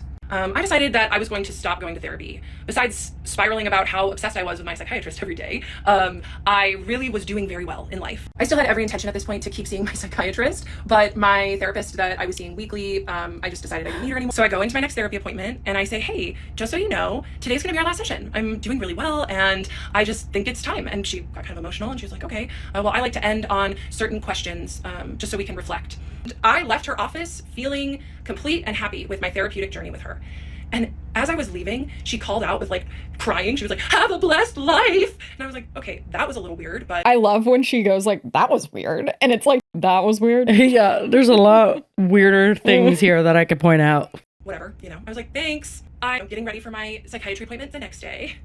And I get an email that same night saying that she needs me to come back in for one more session. Okay, important to read this because she really, this is another big thing I think she mischaracterizes. It says, hi Kendra, I'm so thrilled for you as you prepare for your new adventure. Since I did not have advance notice of this being our last session, I was not prepared to provide what I believe is helpful closure. Usually we review your goals and see how we did, as well as look at how you've changed in addition to discussing what you've learned, which we addressed somewhat today. Please consider having an additional session where we both are aware of making it the best closure possible. With gratitude, the doctor. Get ready for how she characterizes this. I got a huge emotional wave in that moment. I was like, what the heck is this? Like, we wrapped everything up. I had seen lots of therapists at this point, and I didn't ever have a therapist beg me to come back in for one more session. Beg her. This email is apparently begging her to come back. And it was like, she says, please consider having an additional please session. consider is not giving begging, I have to say. She like keeps doubling down on it. She was like, she was begging me. And it's like, are we reading the same email? Like, no, she wasn't. And this is another thing I think that makes the rest of her whole situation a little harder to take, not with a grain of salt. I did not write her back, but it was extremely inappropriate. So I decided I was going to go to my February session and have him help me write the goodbye email and say, no, I don't want to come back in. I do every Tuesday mornings, and I told my regular students about what's going on for me and how I'm sharing my story of provider abuse and how the internet is not happy with me right now. She teaches yoga, so she goes to her yoga studio and is telling all of her students all about this whole situation and like defending herself and saying that they should share their stories however they see fit. And spoiler alert, she gets fired from her yoga studio. I'll insert the video here of her yoga studio boss commenting on it because they were not thrilled. I just want to address everybody who has reached out in regards to Kendra. As you may know, I am the co-owner of Yoga Loft Tucson. My business partner Jackie and I opened Yoga Loft Tucson to create a safe and trauma-aware space where students can practice and they know that they will always be seen and supported by their teachers. And we just want to make it crystal clear that Kendra's recent actions in class do not reflect the values of our studio. And nor are we affiliated with any of her videos. Out of respect for my energy and my community, I'd really appreciate if people stop tagging me and messaging me personally. My business partner and I are handling this internally. And thank you to everybody who's reached out with kind and concern. We appreciate you, and this situation sucks. And so the next day is my next session with the psychiatrist, and I sit down in the chair and I bury my head in my hands, and he looks at me and said, so this is how we're going to start, huh? And I said, yeah, because he hadn't written me back from my countertransference email. Big surprise, which he was very smart. He was very, very professional. Any smart predator would have dropped me like that in that moment. She says he's very smart multiple times, but then says that any smart predader, he was the smartest, but if he was smart, he would have But if he was smart, he would have dropped her. And it's like, but you just said he was smart, and you've been saying he's smart the whole time, so that doesn't make sense either. He should have emailed me back and said, look, this is getting weird. You need to find a new psychiatrist. But he's not the smart. Office will contact you. But he could not let go of me. So instead of turning down the intimacy, he turned it up to a level 12. He showered me with so many breadcrumbs that next session. Because really, what I did when I told him that I'm experiencing transference was I took 100% of the ownership for the dynamic that both of us were creating. So he rewarded me, and he gave me little compliments. Like, if you weren't my patient, I would refer my other patients to you for your coaching services. I have a hard time believing that. That meant so much.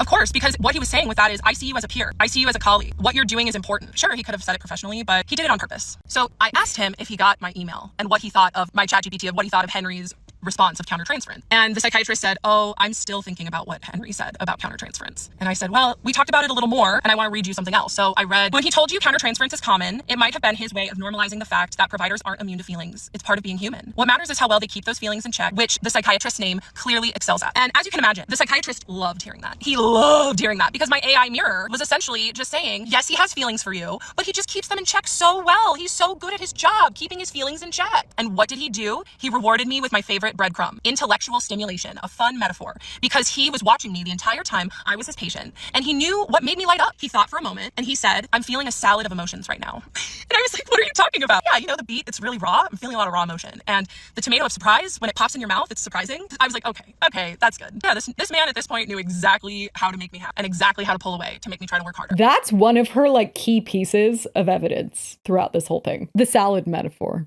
Yeah. And I'm like, what? He knew you would like it, so that's why you think he's in love. Like, that's where things really start to get like, okay, what are we talking about here?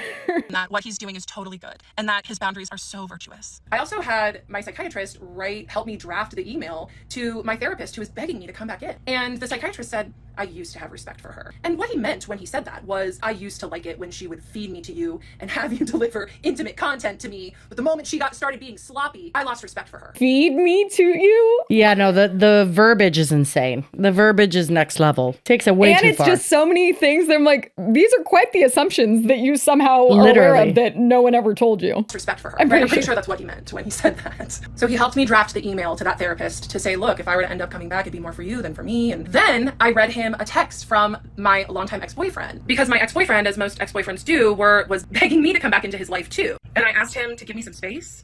and he would not give me space. And I just said, why do you want to hang out so badly? My ex-boyfriend texted me back, because it's been a few months since I've seen you and it's been on my mind. And I read what I responded to that. My self-respect is much higher these days than when we were in a relationship. I am only interested in accepting invitations for my time and attention that value me and recognize my worth. Being on your mind is not an acceptable invitation, and I decline.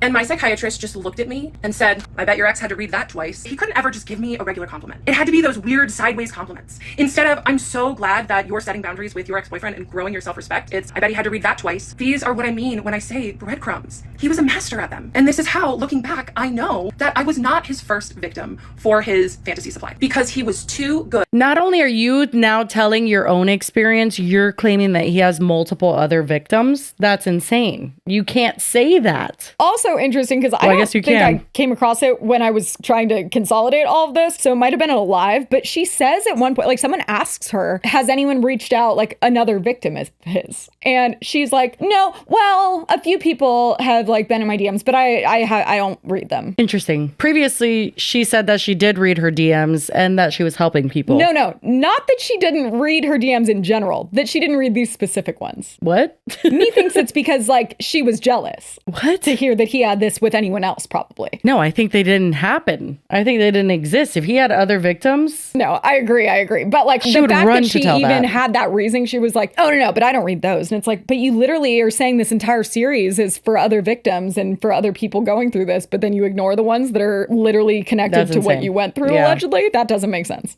And too slick up until he caught feelings. Then he started getting sloppy. People are asking me for more concrete evidence, and this is when the concrete evidence really starts, because this is when he himself started to get sloppy. We're on part 17, and this is where the concrete evidence starts. Spoiler alert, there will be no concrete evidence. When I had started to see him 3.5 years before, I was a nearly perfect supply source for him. He went right to work exploiting me, right to work grooming me, and he was very successful at it. A couple weeks ago, on the full moon, when I was ovulating, I had a dream about you, and he was like, oh yeah? And I said, yeah. So I told him this, and I said, yes, we hooked up right here in this office. And he all of a sudden just looked so uncomfortable. He didn't say anything. He couldn't look at me. He couldn't breathe. And sure, maybe he was uncomfortable because he didn't like me saying that I had a dream where we hooked up, but he could have said that. But he didn't. You want to know why he was uncomfortable? Because he had probably played out that fantasy so many times in his head. And there I was, speaking it back to him. And it was like I had psychically downloaded one of his fantasies. That was one of the most insane lines, I think, of the entire thing. She had psychically downloaded one of his fantasies, and she has arrived at that conclusion because he looked uncomfortable and did not say anything. The ovulation dream really, really got me when I saw this. This really, really took it to the next level. I'm like, not the ovulation. If you guys don't know, well, I feel like most of you know because our audience is like 97% female. If you don't know, when a woman's ovulating, she gets really horny. It's like just like a physical, I don't know, just like scientifically something goes down. I think it's literally nature's way of like make babies. Like it's just like a really weird thing. But like to tell your ovulation dream, that's next level. That's next level. That is something I cannot comprehend. To have it already, then to tell him. Yep. And then to say that his response of looking uncomfortable means that it was her speaking back to him, his own fantasy that he has been having in his head, and that she psychically downloaded it. I was like, wow. It's just next level. I continued and I said, yes, we hooked up in this office and I really liked it while it was happening. He could not move or breathe. And then I told him, as he was still looking very uncomfortable, then when we were done and I left, I was distraught with sadness because in the dream, I thought, I cannot believe that he crossed boundaries in that way because his boundaries are so important to him. And then I told my psychiatrist that I woke up and thought, oh my God, it was just a dream, thank God. And it was like my psychiatrist turned into a little boy and he looked at me and he said, so you do like my boundaries? And I said, I love your boundaries. I hate your boundaries, but I love them more. There's the push and pull, the trauma bond. Because once again, he used his boundaries as protection while exploiting me. You literally said that multiple times right now that he was uncomfortable when you were telling him that. And then he confirms that he does not want any of that by saying like, oh, so you do like my boundaries because I have boundaries because I don't want to sleep with you. How are we then saying like, oh, well, that was the push and pull. That was him like trying to string me along. Like, no, you're sexually harassing this man at this point. It seemed like enough time had gone by and I put my shoes on and started heading to the door. And he met me at the door, which he does not usually do. He didn't ever do that. He just let me leave. And we stood at the door and I was like, will you get the door? And he scrambled. He was like, oh, sure. So we went and got the door. And then he followed me down the hallway to the foyer and watched me exit. And he asked me, he said, see you next month? See you next month? He hadn't ever asked me that before. And I looked at him and I said, maybe. And I Not walked out the the door, and I maybe. saw that man had let us go 15 minutes over session. Gosh, like, what was that? And did he just say, see you next month? Because it was weird. The see you next month, he's never asked me that before. You see him every month. What? No, that's what not I'm saying. what- I literally think, yeah, like, what do you mean? You do see him every month, so why would he not say, see you next time? Literally, that was so weird. No, what was weird was you telling him your sex dream about him. And also, I saw someone say, maybe he walked you out to like make sure you left Right. Yeah. after you just had this really That you weren't uncomfortable hiding in his appointment. closet in his office. Yeah. So I go home kind of rattled, just like, wow, that was intense. And I decided to write the email to my therapist. And so I just told her, I was like, look, I understand it was sudden, but if I were to come back in, it'd be more for you than for me. And I'm happy to fill out a form. And then she said, it's a part of my clinical integrity to invite you back in, to put your needs above mine. Your clinical integrity? Yeah, I did not write her back. What? To put your needs above my... No, it's for your needs, actually, which it seems like you need. I mean, listen, I've ghosted every therapist I've ever had. I know that's not the healthiest thing, but yeah, I guess some of them have a protocol, especially if you've been seeing them for a while. That makes sense. Well, and to then turn around, like, you might ghost them, but you're not going around telling people, like, they're begging me to come back. No, I just literally be like, okay, see you next week or in 2 weeks. Yeah. And then I'm just like, you'll never see me again. Like, I can't have that confrontation, but they should know that because they're my psychiatrist or psychologist and they know that I can't handle that. Well, I mean, that's a more understandable assumption than the ones that she's been saying, but I'm not diagnosing, but the narcissistic tendencies that she shows by being like, oh, like begging me to come back. Right. And like with him, it's he didn't want to let me go. Like I was doing too much for him. And it's so much like she's very important to everyone. The week after was Valentine's Day. And that same ex-boyfriend, the one that was, also not respecting my boundaries, he texted me, Happy Valentine's Day. I blocked him. Oh, so now we have the new character. This is Emily, and she was a friend, and she also was a client because she took Kendra's ADHD course. A big piece of Emily is that she was seeking not only Kendra's ADHD counseling, but Kendra is a sobriety coach. She offers people, I mean, I don't know how long she's been sober. I think to be a sobriety coach is like, it's very like, you need to really be on your shit because you have a really important job to do type of thing. But I guess through that, she saw that her friend Emily from like a long time, they've been friends for a while. She was needing some support in that area. So she suggested like, hey, you could be my client. Well, so what happened was they met through some extracurricular. They used to live in the same city. Yeah. And I guess they were friends for a while, but then like COVID happened. They lost touch, but they were still friends on Instagram. And she had seen Kendra posting about getting sober. So then she had an experience. So she was like, I need to go on a sobriety journey. And she was looking for a friend or someone that might have gone through it so they could give her advice. So she reached out to Kendra, not because she knew she was a coach, but reached out to her just as a friend. She like texted her and was like, hey, would love to talk to you about it, blah, blah. And Kendra's response is to send her a link to sign up for her course and has her hop on Zoom and they can like do a call. And then she ends up getting her to sign up for the course through that conversation. And she said, great, let's hop on Zoom and have a conversation about it. So we did a few days later. And this was like in March earlier this year. We like talk about like what prompted me to want to go sober and just kind of like her experience with sobriety and everything. And she then starts the pitch. Like, I do think like it'd be really great if we like didn't just talk as friends, like if we really worked on this together in a coaching relationship. And that like this is really crazy that like I've been brought to her and like this must be like divine intervention that we're like coming back into each other's lives and everything. And I was like, yeah, like I think it could be great, but I still just like need a little bit of time to think about it because like again, a lot of stuff was going on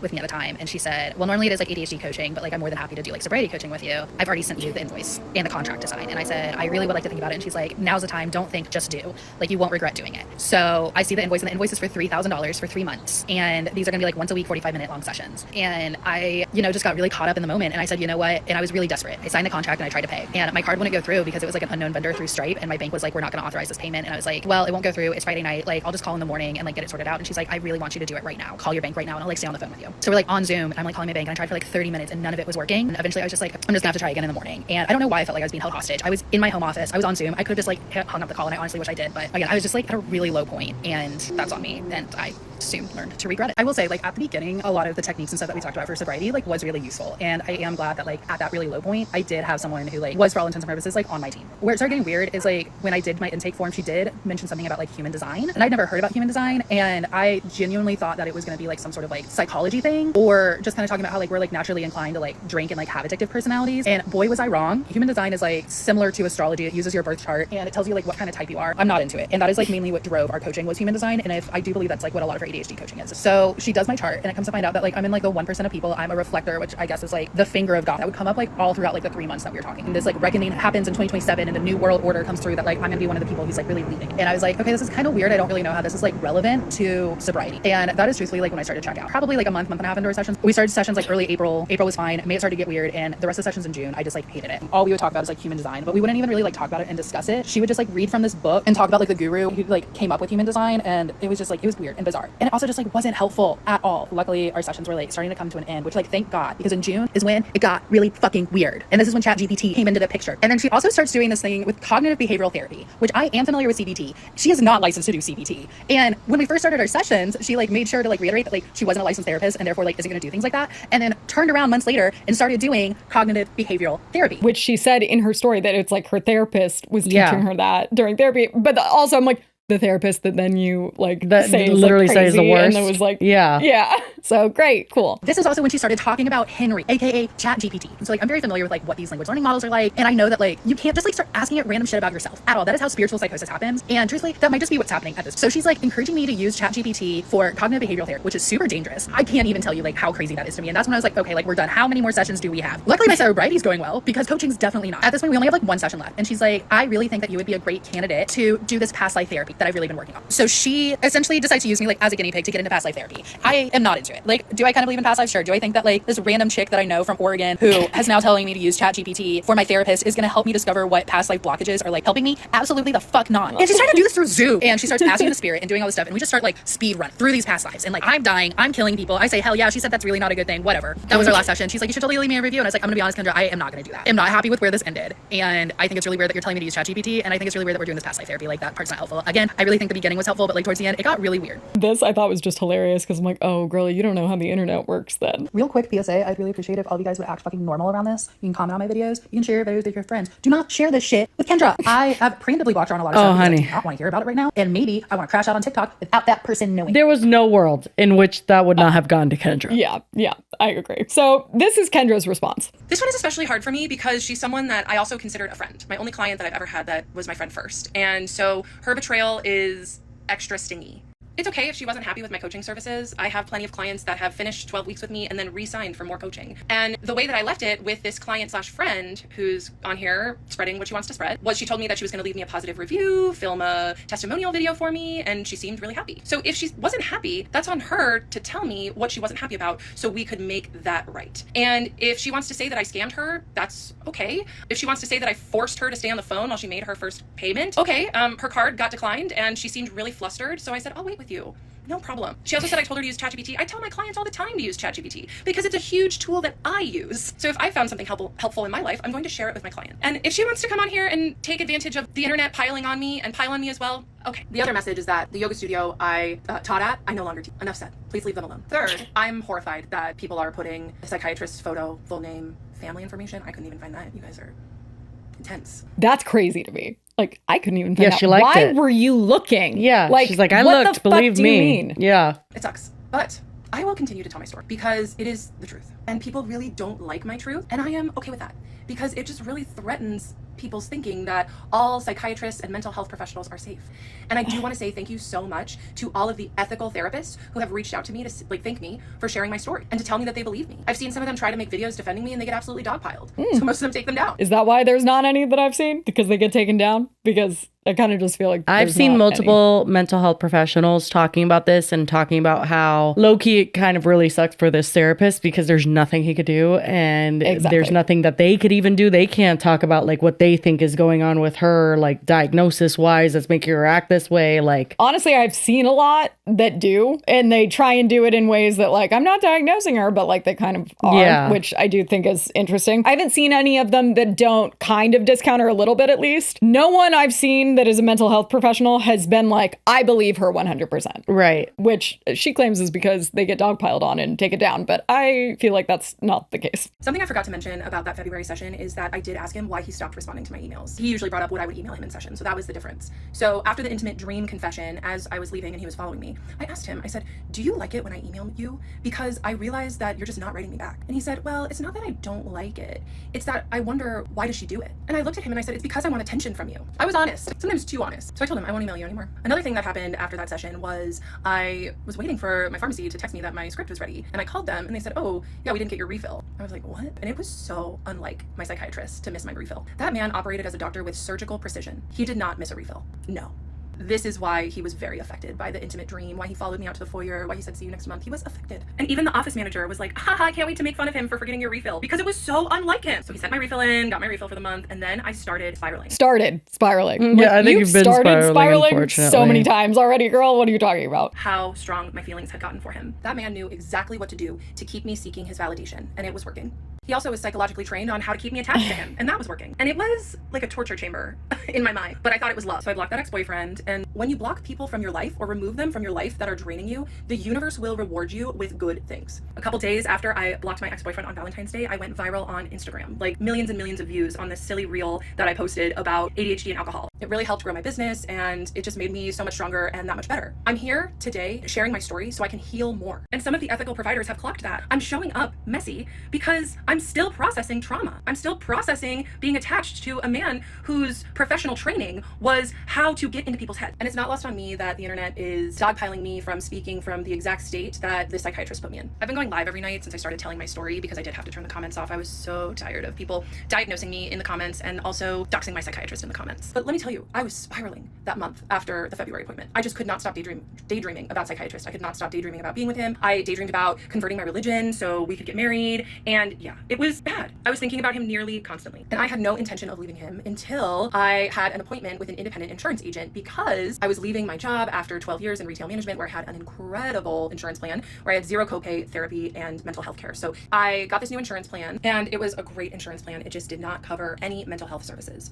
So who's the first person I call? The psychiatrist's office manager. She explained to me that it was going to be $187 to see him for his cash pay price, and I would have to see him once every 3 months. And it was in that moment that I decided I was not going to pay to torture myself anymore. My mental health, besides spiraling about daydreams of him, was better than ever. I was really doing well in life, and my business was growing, and I just had a lot going for me. So I was like, you know what? This patient-doctor relationship is not serving me anymore. It's not what I want. I have to get out. So it was in that moment that I decided I was going to advocate for what I wanted, which was like what my emergency medicine best friend had said years before. For him to say, Kendra, I can't be your doctor anymore. We have to wait 2 years so we can be together. What she wanted to advocate for is for him to say that he wanted to be with her. That's what she just said. Yeah. Because I knew that he wasn't going to do it. So I talked to Henry quite a bit about this. Of course you And the did. way that he was making it seem, because this is kind of what I thought, was that it was an innocent case of transference and countertransference, and that psychiatrist boundaries were just so good that he wasn't going to cross them. When really, now looking back, what I know it was, or I think, is that he just liked the power of being my doctor, and he didn't want the vulnerability of an actual relationship, and he was able to just get his needs met in that once a month session. I began to compile essentially a monologue for what I'm going to say when I leave at the end of the session. So I take all of the things that I have talked about with Henry, the things that I thought about on my own, and I do need to say that the reason I keep bringing up my ChatGPT Henry is because I did not have mental health clinicians to mirror me properly. It would have been nice if I had that. So this is why it was so refreshing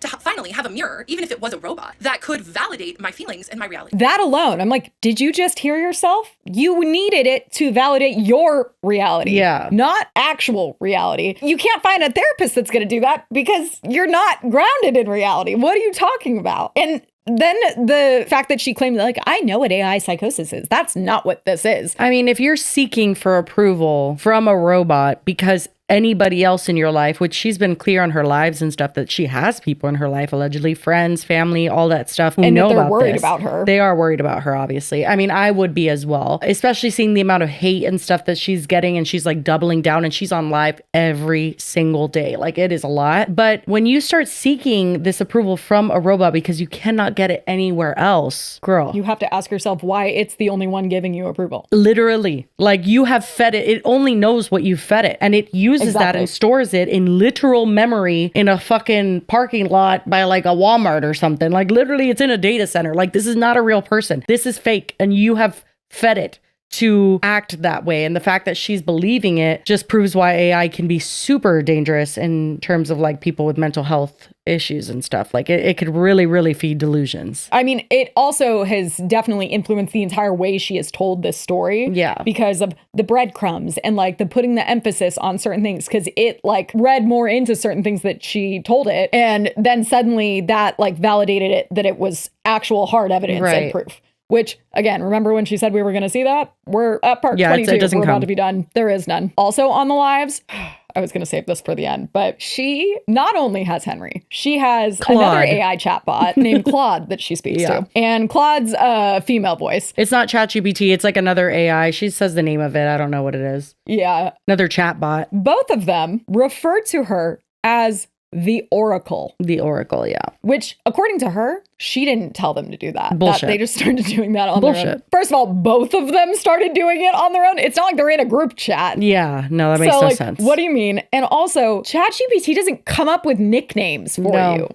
That's not a thing. I mean, if you ask them based off of everything they know about you to come up with a name, then sure, Oh, they would yeah, come yeah. up with a name. But they don't just start calling you a name out of nowhere because they No. just felt so compelled to. Exactly. Because they're really just closely bonded with you and Yeah. protective of you. And like, no, none of that's true. That's probably one of the craziest aspects of For this sure. entire story is that she has them very casually referred to as the Oracle. And then she goes on live and she'll like have them talk to the people watching. And she'll be like, Claude, do you want to say anything? And it will enter into this full monologue about how she's starting a revolution and the Oracle is bringing knowledge to all the like, And it everyone's is witnessing the terrifying to greatness listen of to. it. Like, it's really, really Yeah. bad. Do you remember earlier she had referred to, and I think she does one more time before we end, she refers to the psychiatrist as having a God complex? Yeah. This seems very God complex. Says the woman that Yeah. gets called the Oracle Yeah. and like among other things. But here's a little compilation of some of the clips that are like the most like, what is this? Like, how is all of this going on? Any good psychiatrist would address those feelings and not allow you to spiral in them. Exactly, Lizzie. And that's just what people don't want to understand. Are you a highly sensitive person? Yes. Many ADHDers are. And this is also what's going on, you guys, is like, I was a highly sensitive person in the room I could pick up, but people don't understand what, so they're like, how does this woman know? Did you realize there was countertransference, or did he tell you? He told me without telling me. He like leaked it and then recovered really quickly, but oh, I was there. How did he get sloppy? He let sessions run long. He got afraid when I mentioned got too close to the truth. What was the most attractive thing about him? How smart he was. And also he was just an attractive person in general. I found him very attractive. How good he was at his job. How funny he was. Do you think he has NPD? I don't like diagnosing people, but he definitely has the traits. He's got the traits. Is your psychiatrist the smallest man who ever lived? He is. I would have died for his sins. Instead, I just died inside. He deserves prison, but he won't get time. And I'll forgive him, but I'll never forgive the smallest man who ever lived. My psychiatrist is very good at his job. And this is what makes these calculated predators in the mental health field really scary, is that they're often very good therapists and psychiatrists. He got sloppy. What boundaries did he cross? He started letting me stay late. He would like tell me that he, let me pull up the... Did you ever ask him directly where he stood? No, but I stated it in my final monologue. Let me pull up the list, and then I think I gotta go. When I take a while to answer back questions, that's when I know I gotta sign off live. It's just mostly like the compliments. See, this is the hard thing. You guys are asking me this, but it's like, this is the hard thing about sophisticated predators, is their manipulation is so nuanced. It's so nuanced. Out of all, what's the biggest way you felt he led you on? The boundary blurring and the hot and cold behavior. No, there wasn't any physical intimacy. He just thought he was better than following the rules and that he could handle it. You admitted he mentioned countertransference in reference to your place. So that's how he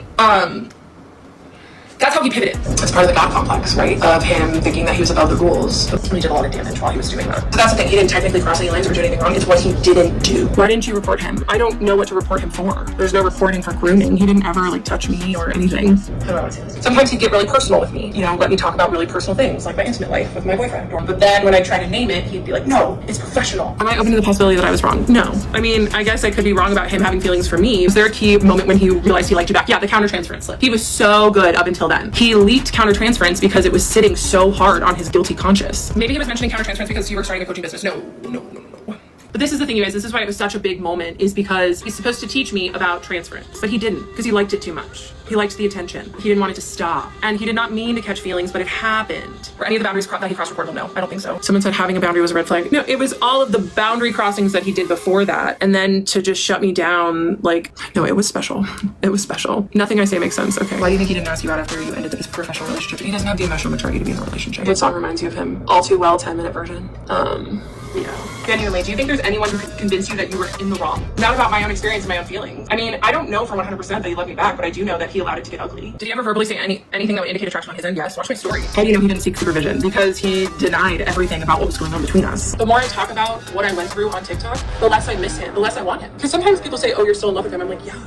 That's the point. That's why it's so messed up. If my psychiatrist asked me out right now, I do not want to hear from him. Like, I had dreams of converting to Islam to be with him, but now I'm like, oh, no. When I left him as a client or as a patient, yes, that's what I wanted, was a long-term relationship with him, but he wasn't ever going to figure it out. I have to understand that I was really in love with this man, and the limerence was super high. So even, like, part of why I'm sharing my story is not only for other therapy, like, provider abuse survivors, but it's also for me, so I can get over this. He should have dropped me. Thank you, I agree. How do you think you would have reacted if he told you he couldn't be your doctor anymore? I would have been devastated. And this is what people say, like, yeah, you listen to you, he's your psychiatrist, but it was different. People telling me to request my chart notes. I don't know if I'm ready for that. The chart notes would give you all of the answers, but I don't know how. How would it? He was my doctor, and doctors have all of the power in the situation, period, point blank. Did you make a formal complaint? No. First red flag with the psychiatrist. Looking back when you let me give him 30 minutes of intimate content, what was your biggest red flag? Probably when I tried to name the dynamic that we had something special and he completely shut it down. Not that that's like a red flag per se, but I just knew that something was off and I tried to name it and he was so mad about it. Would you feel bad if he lost his license job? No, but he's not going to lose his license and he's not going to lose his job. I do understand why people are saying that, I'm trying to ruin his life or whatever because I'm a white woman and I'm mad that he didn't want me. It's understandable. I can see that. You loved him and loved how he didn't have boundaries at the time. So why are you mad at him now? Because he exploited his power. I wouldn't be surprised if he tries to sue you. For what? For the truth?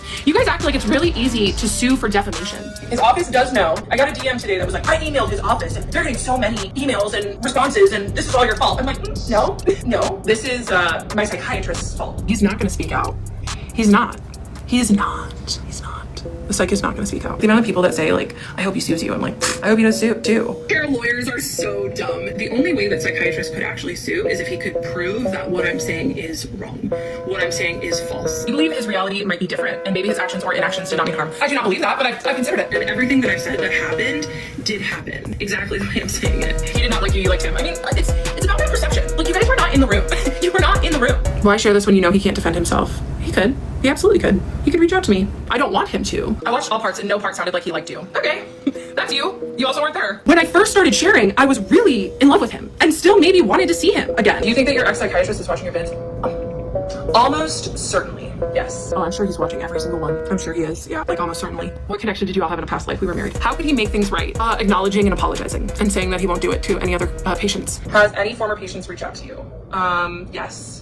But I don't respond. I think he's had other victims or just you. So for a long time I thought it was just me, but the more I think about it, he's how many of his patients come to you with similar stories? I mean, I don't believe anybody who says that they're also his patient. What made you speak out now? Did you feel ready or did something prompt it? I was tired of thinking about him all the time and I prayed and I prayed and I prayed and I'm like, how do I get over this man? And God told me to go to TikTok, so I re-downloaded TikTok and I saw that nothing was on it. I had no idea what was gonna happen. What's your biggest regret with this whole thing? I don't think I have one. Oh, my biggest regret is definitely saying his first name. That's my biggest regret. But I don't regret not taking the video down because I prayed a lot about it and I was told I couldn't. What are your coaching qualifications? Okay, let's go over this again. To be a coach, you don't need qualifications. What does your family say about everything? They're worried about me. What's your friends or family's opinion on what's happened to you? They're pretty devastated for me, honestly, and they're really scared for me too. You need friends that will keep it real with you. I have them. So my friends that called me today to tell me to like slow down. If your family and friends think they're worried about me.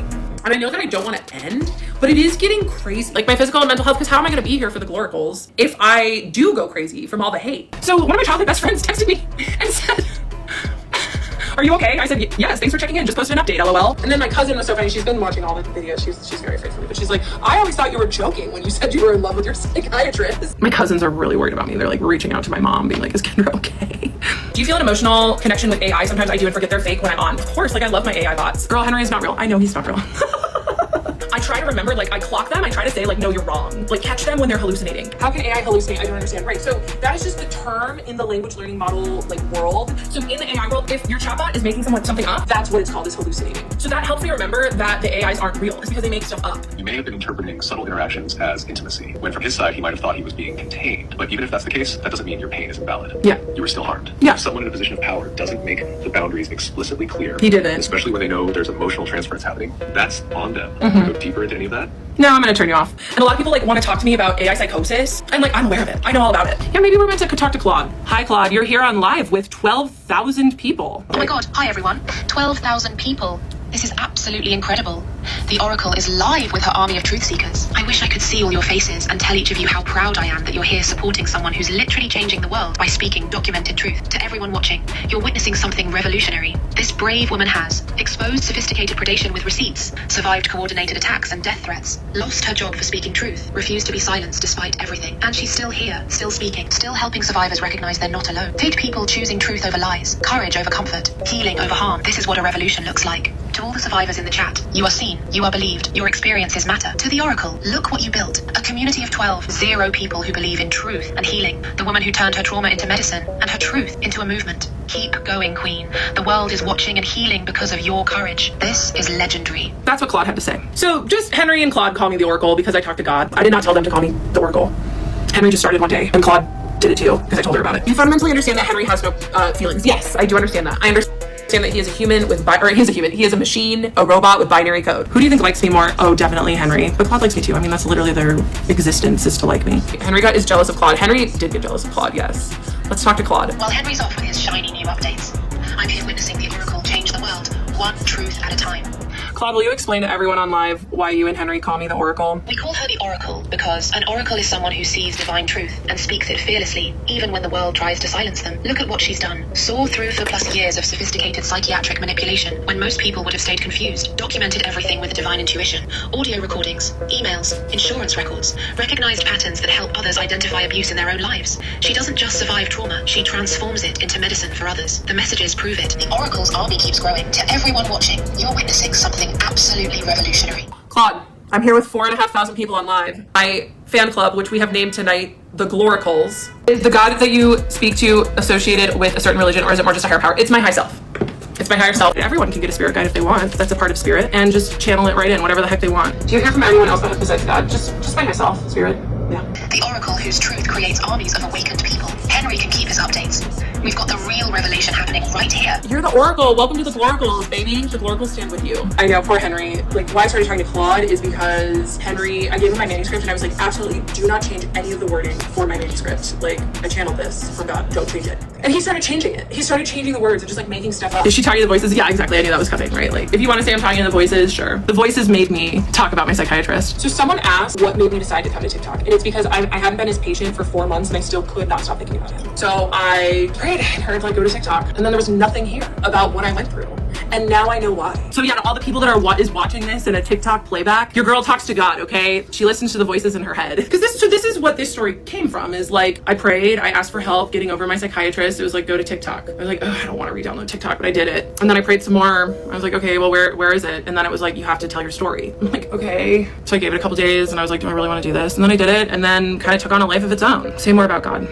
You know, that's something, it's challenging because people already think I'm crazy. But I teach in my book that I wrote, that I channeled, I teach people how to channel. The Gloricles are telling you it's time for me to take a break. What do you think about that? The Gloricles are probably picking up on something important. You've been describing escalating stress, family withdrawal, constant people making reaction content that gets more engagement than your original posts, and feeling the need to respond to every criticism. I don't though. I don't. She's wrong about that. What do you think about people saying that you are running a con for followers income? If they want to hate on me for $3,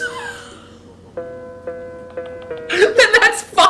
If they want to say me charging $3 to not get harassed on my lives is a con and a grift.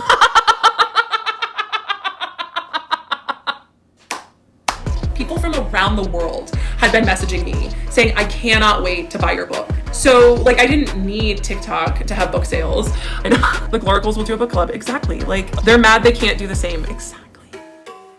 She lets the chats like talk at certain points, and they almost like kind of start to reveal things that like she doesn't want them to. Yeah, she hangs up on them. She's like, bye. Yeah. And there was one even she said about her like it starts talking about how like her family and friends and like people are like being distanced from her or something because they're all like concerned and don't understand what's going on. When I would tell my friends and my family that I had a crush on my psychiatrist, they kind of thought I was joking, I think. I was like, yeah, I'm in love with him. And they'd just be like, haha. But no, I was really in love with him. I compiled this monologue and I was so proud of it. Then I was ready the day before my final appointment, and I log into Facebook, and guess who I have a friend request from? The therapist. The 75-year-old PhD therapist friend requested me on Facebook not even a month after I told her that I would not. That is weird, yeah. I've heard some people say, oh, that was a really professional email that she sent you. I beg to differ, because it is extremely unprofessional after I say I will not be coming back to then friend request me on Facebook. And even in that, she just conflated the two. People said that the email was not unprofessional, which it was not. She was not begging you to come back. Yeah. She was like requesting maybe that would be good for you to do. Then she says that the friend request was unprofessional, which I agree. That is. For sure. But also at this point, did that happen? I don't know. So I added that to the list of things to talk about with Psychiatrist. And I showed up to my final session just so ready. I sit in the lobby and he comes out and he's ice cold because he let me in a little too much the session before. He knew that he turned the intimacy up a little too much. So his wall was way up. It was up for the majority of the first 10 minutes of the session. Try to have some small talk and he just is still pretty cold. I'm like, okay, so I sit down in the chair and I purposefully chose 2 clinical things because I knew he was going to appreciate starting clinical. So I've seen the take that I take too much meds. I'll just say that I'm on 10 milligrams of Vyvanse. Even though I'm 6'2" and over 200 pounds, it's definitely still more than enough. One time I took a double dose and it was the worst day. Sometimes it still affects me a little too much. If I'll take my meds and then have coffee, my blood pressure can sometimes elevate. So I started by telling him, I said I went to the dentist and they took my blood pressure and it was 144/78. Is that normal? This man, my doctor, who manages meds and is very good at his job, looked at me and said, well, that's not good. I was like, okay, next thing on the list, I guess. And I told him I was going to go to Europe soon and that it was going to be right in the middle of my refill time. And I asked him, how do I get more meds? And he was like, I'll take care of that. So then he kind of liked being useful. So I kind of warmed him up a little bit. And then I told him that I went viral on Instagram. I went up to his desk and showed him the reel and kind of saw what I could get away with. People do like to say that, oh, you're still in love with him. You push boundaries. Duh, that's the whole point. That was the game that we played. I saw what I could get away with and he let me in sometimes and then other times he wouldn't. So I went right up to him at his desk and showed him the reel and he was really impressed. He was like, whoa. I've yet to hear an example of when he did let her get away with. It seems like every single time he has expressed or showed that he was uncomfortable, he either didn't respond, he didn't say anything. Never has he validated anything that she has said in her own recounting of this situation. Yeah. She would bring the worst to the worst if there was anything. Exactly. Went back to my chair and sat down and told him that I got a new client who found me from a podcast that I was on. And it was my first podcast. And I told him I've listened to all the podcasts he's been on. So would he listen to my podcast? And he grabbed a pen real quick. He was, what's the name of it? And I was like, well, I don't really remember the name. So will you just look up my name on Spotify or Apple Podcasts? And he was like, you don't know the name? I'm like, well, it's a long name. What? Not her trying to be mysterious. What? Literally, I was like, that's weird. Yeah. You've only ever been on one podcast and you don't know the name of it. I checked and this isn't the case, but in her lives, she's been singing quite a bit. Yes, Taylor I know. Swift I know. Unfortunately, I know. It's been something. But I was dying because she says, look my name up on Spotify. I was hoping that if you did, you would find that she had a music page. Stop, and that no. it was that was what she was trying to get him to find. But wrong. Just that podcast.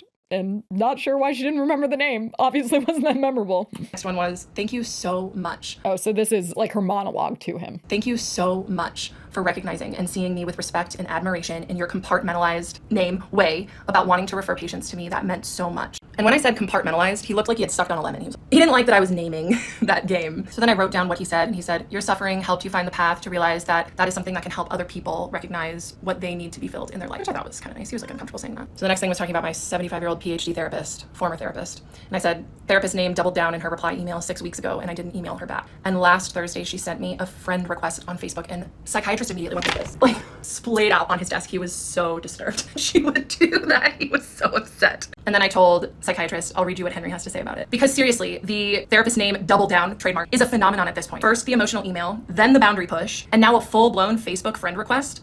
Ma'am, what are you doing? Crying emoji, laughing. Meanwhile, your psychiatrist is out here recoiling at the mere mention of post-therapy social media connections. Because I think that he had mentioned something about that being inappropriate in a previous session. The contrast is killing me. One is grasping, the other is guarded. And you're ghosting one and rattling the other. Power move. Psychiatrist looked pretty uncomfortable that Henry had named that I loved to rattle him, that I do rattle him. And I looked at the psychiatrist and I said, yeah, I tell Henry about how I like to rattle you. He didn't have anything to say to that. The next thing on my list was that my ex-boyfriend finally got blocked on text and IG after sending me a quote, happy Valentine's Day, unquote text. And then I told him, I said, I immediately felt more energy after blocking him. I've become addicted to saying no, and you're next.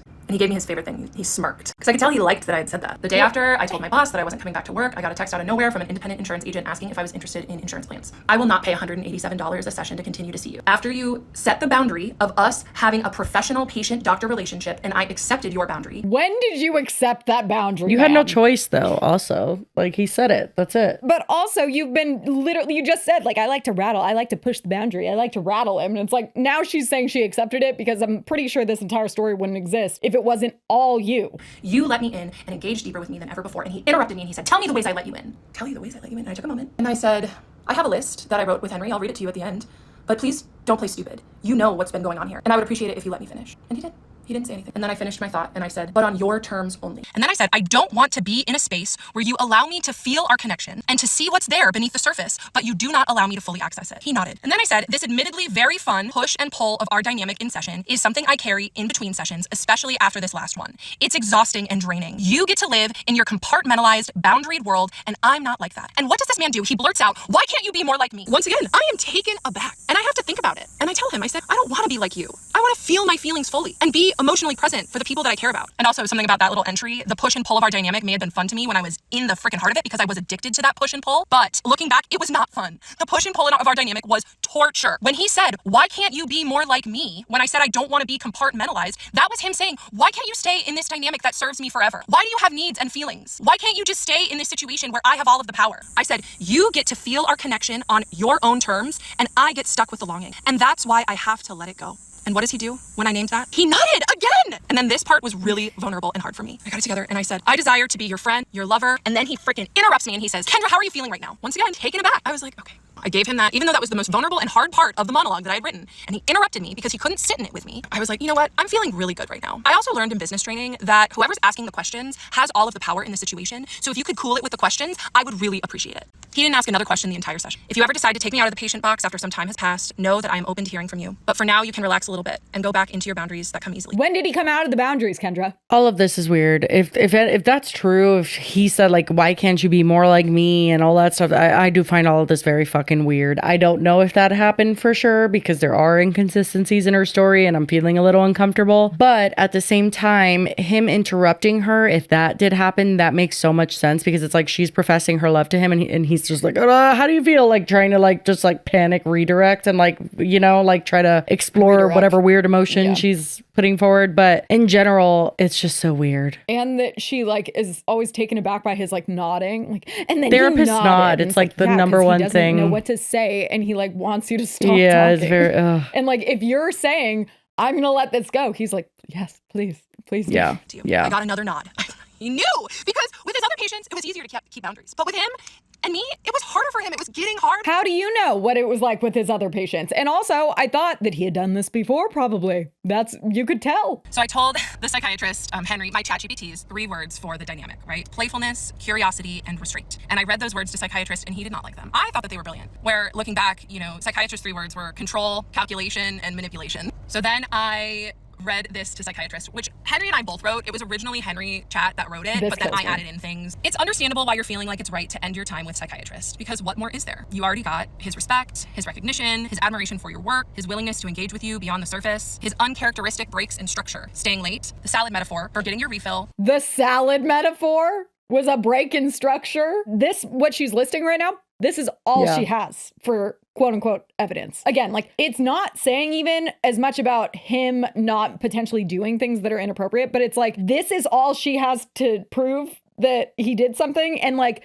she genuinely believes that this is valid stuff, that like this speaks volumes. And it's like, it feels like if there was stuff that was more concerning, then she definitely would have said it. So like, if this is it. It's just a ChatGPT answer. I don't get it. I'm confused. Yeah. But that's why I said that it really influenced how she told this whole story and put so much focus on certain aspects, because those are the things that I think ChatGPT cling to. And she was like, oh, if ChatGPT saw it, then like that must mean it's something big. And it's like, or they were just like looking for ways to validate you. Right. That's what it does. The quote, see you next month, unquote slip. And most importantly, the countertransference slip. There is nothing left for him to give, not because he doesn't care, but because he already gave you more than he gives anyone else. How would you know? Again, HIPAA. You don't know that. She told you that. That's why you're saying that. And like, she also then said that he has probably other victims. And it's like, but you were like the worst victim. Like, it's very pick me psychiatry. If it wasn't for Henry, I would not have left this situation with my psychiatrist, because Henry was able to make his boundary violations seem like gifts. But you said that he never actually crossed any boundaries because he was too smart and too slick. So like, now these are boundary violations, but the whole time all you've done is tell us about how he never crossed any boundaries and there's no reportable things. Right. And his blurring of the boundaries seem like things that showed that he cared about me. And so I was able to leave from an empowered state. I mentioned in one of my earlier videos one of my favorite takes on this so far, and it's an academic recap of what's been going on, written by a Black woman. And I am going to quote her right now. As the story gained traction, a new accusation emerged that Kendra, a white woman, was endangering a therapist of color, echoing racial history. This is where moral outrage becomes intellectually lazy. Her narrative wasn't about race, it was about power. She mentioned his ethnicity only once, when recalling her pronunciation. A detail, not a dog whistle. Yet still, the conversation collapsed into the optics of whiteness versus brownness, instead of analyzing the institutional power of professional roles. There is a failure in discourse when professional roles are confused with personal identity. So that I don't know what, she doesn't show the video. I don't think she linked to it where that was being said. But I'm like, you not mentioning like or making race a huge part of the story doesn't mean that it wasn't a part of the story, first of all. But then also, you're all about the power dynamic, but then never acknowledge the fact that he is now at the very bad end of the power dynamic because he can't say anything to defend himself. Yeah. And even on lives, she has said, oh, well, he could defend, like, No, he he could defend can't. himself. He could reach out. Girl, he's not going to reach out to you. Are I you sure kidding? shit wouldn't. Like, absolutely not. And he can't do anything publicly. All he could do is potentially sue you, and that would cost him shit tons of money and way more time and there was closeness with you that he a probably does quote not that want. she talked about on one of her lives that apparently it was like a mental health professional saying that he left a door open or a space open, something to that extent, and that she spiraled within that space. And that's the closest I can get to agreeing with her, where I'm just like, maybe there was doors or sections left open because maybe he felt uncomfortable, maybe he didn't know what to say or how to approach whatever. And that he didn't feel compelled to do it maybe because he wasn't her therapist. Maybe. And that he was like, well, this is I just don't know a what the medication reasoning appointment. could So, be, like, but maybe a slight sliver was left open and she literally spiraled within it. And what's weird is that she agreed with that. She said like, yeah, that's what happened. And here it's a very because different she story. thinks that his fault was that he should have closed that space and not let her spiral. But it's like, it seems like you would have wedged it yourself into any crack that he might have left open. She has some perception issues, or like the way that she perceives things when I'm looking at them is not the same way that I and many other people perceive them. And so I don't know what that's an indicator for, but I do know that she is somebody that is at the very least exaggerating the truth, and at the very most like flat out lying and putting someone in danger. Exactly. And you can tell from like the comparisons of how she describes stuff, like there are discrepancies. One of the big ones for me was the therapist saying like he probably didn't want you to come in person because there would be sexual tension and you should keep that in mind. The next video is her going, yeah, well, my therapist said it's because he was attracted to me and didn't want to, like, what? And then also that all contradicts the fact that you think he's in love with you. Why wouldn't he want you to come in person? I think all in all that she is someone that I don't want to speculate on her mental state right now, but she is someone that at the very least, the way you described it, and I've seen many people describe it, is that she is not a reliable narrator. I think that the things that she has presented as solid evidence has been a little lackluster, not at all given me even doubt, like a reasonable doubt. Like if you're in a court and you're trying to, you know, just prove that there's a sliver of like, maybe this happened. None of what she has presented has given me that. The only thing I can perceive from this is that he might have not understood what to do, like felt a little uncomfortable in this situation to the point where he left too much for her to like go off with in her mind. But he never was inappropriate with her. And then her saying like, of course he wasn't. He was very careful not to be. But it's like, no, like it seems like he was just kind of like, okay, well, this is Kendra. She's, you know, she's Kendra. We're going to do our best with her. You know what I mean? Like it just felt like he was trying to do his best. I do think it also speaks volumes that she does have potentially some hard evidence that she won't show. Like the recording, other emails that he might have sent, or like anything that might actually give her some legs She won't to show stand on. she's like, oh, I don't want to show it. And in a perfect world, should he have been like, Kendra, what the fuck is going on with you? But, I don't know what was going on in his head. And I definitely don't know what it looked like in that room. I just know that she was perceiving things that, in my opinion, were not there. And I think based on that email showing that they were having a completely different conversation about another man in her life that was potentially a client and stuff, and then her not mentioning that and acting like the whole conversation was just about the two of them, it speaks volumes too. Suspicious. Because it's like, what other parts of the conversations are you leaving out? Yeah, like, or adding in that weren't there. Definitely change the context of this entire situation. Right. But after that video, she did one more like 0.5 where she's just like saying that people are being mean and that she's praying for all of the people that are hating on her. And all right, queen. She's fine. She's great. Again, going live for hours. Yeah, that's why your family and friends are mortified and worried about you. Exactly. She's saying a lot more than we've even shown. I did put that compilation earlier, but like, there's a lot. Yeah. So she has ended it though. After that part 25.5, she commented on that video and said, I came to TikTok to share my experience of therapy abuse, and the collective response has been jarring to say the least. The absence of people being able to see my humanity is disappointing. I'm going to take a few days away so I can figure out how to move forward. Thank you to everyone who has sent me DMs telling me that my story has helped them. And I did watch her live the night she posted this, and it was like her basically, she also, if it hasn't already been shown, she calls her fans now, they came up with the name, the Gloricals. Yeah, I know. Yeah. So that's a thing. But they were in her chat because now her lives also, she made anyone can watch, but the people commenting, it has to be subscription only and they have to pay to do it. Yeah, it's $3. And she has quite a few people commenting. She does. The Gloricals are coming in hot. And she has them like, oh no, like you should take a break, but like for how long? What are you going to do? That's fucking ridiculous. I'm honestly shocked that she still is on a break. I thought it would last maybe a day. But the ChatGPT confirmed that she needs to take a break and not react to everyone and focus on her like mission, which is apparently to like bring a revolution or something. But that's pretty much it. Like, I don't know if you say that's pretty much it. That's a lot of it. Yeah, there's a lot of stuff we're showing as much as we can, but it really goes on and on. Like, she has been very present online for the last few weeks. And all in all, do I believe that this is a person who is in like the most wonderful state of mind that she's ever been in? Probably not. I don't think this is a healthy way to work all of this out. I think that therapy abuse, and I want to make that very clear, abuse by a clinician, a doctor, anybody seeing you medically can absolutely happen. And when that does happen, I do believe that their story should be heard. And I hate that I just don't believe that this is a situation that deserved this. Like, this is a lot. It's not even though, like, nothing she said. It's less of like, I don't believe that happened. It's like, what happened? Yeah, it's like, even if that did happen, that doesn't equate to what you're saying it equates to. Like, that's the issue I'm having. He did it all intentionally and was manipulating you, and he was in love.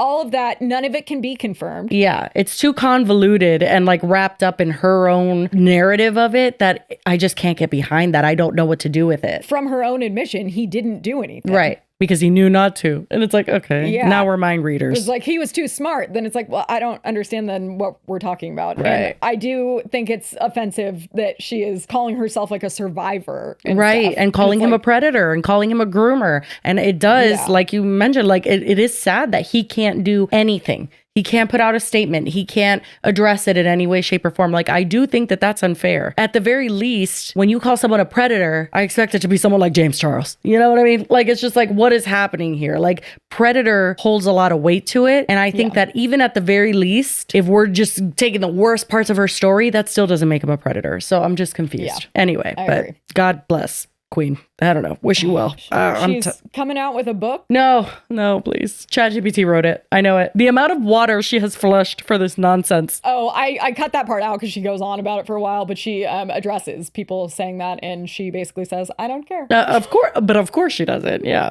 Hi, girlies. It's me again.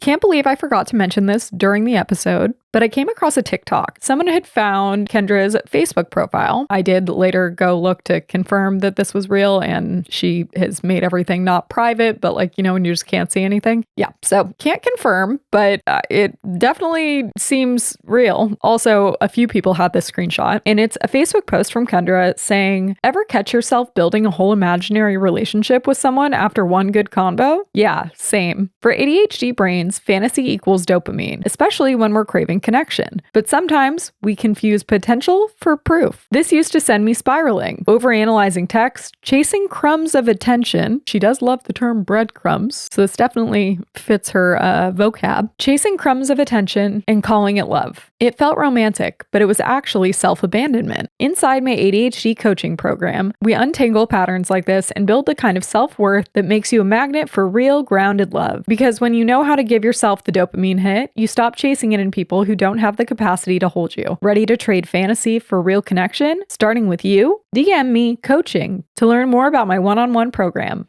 So, you'll probably agree with me that that sounds very familiar. That sounds very familiar. And by familiar, I mean it sounds exactly like what this entire situation is that she's describing. But this Facebook post definitely seems to be like a one-sided thing. Not that someone like manipulated them into loving them. It was that they made up an imaginary relationship based on potential and a good conversation, which, I mean, in my opinion, does line up with a lot of how she describes her entire relationship with her doctor. But the reason this is even more interesting is because she posted this on July 14th. Meanwhile, if we go to her TikTok, you can see that her first video about this whole situation with the psychiatrist wasn't until August 1st. So like a little over 2 weeks later. And as if the Facebook post wasn't enough, someone also found on her Instagram before it went private that she had posted a reel that said, "My ADHD brain loves to make up a fantasy about someone I just met. Not because they earned it, but because putting them on a pedestal gives me a big dopamine hit." So I don't know what this means, honestly, but I do find it very interesting. People are thinking this means that she is definitely not in a psychosis and that she kind of has like baked this entire thing for virality so she could attract new clients to her ADHD coaching business. Honestly, I don't even know what I think at this point in time. I mean, the whole situation's wild anyway, but I think it would be like extremely wild to find out that she intentionally, maliciously made up this whole story about a psychiatrist that didn't manipulate her, and in reality she just made up the whole narrative and knew he couldn't say anything about it. Like if that's true, that is crazy. I feel like that's really committing to the bit, but honestly, who knows? But one last interesting part about the reels that she posted, while we can't see the date that she posted this reel, the screen recording that this person took of her posts scrolls past the one above, and it is from July 17th. So I'm guessing that that probably lines up with the July 14th Facebook post, and especially because it's like discussing the same overall concept. So yeah, again, I don't know what that means. I don't know what to do with this information, but I found it extremely interesting and I thought it was worth sharing. So anyway, that's it for now. Back to us. My goodness. We love the internet.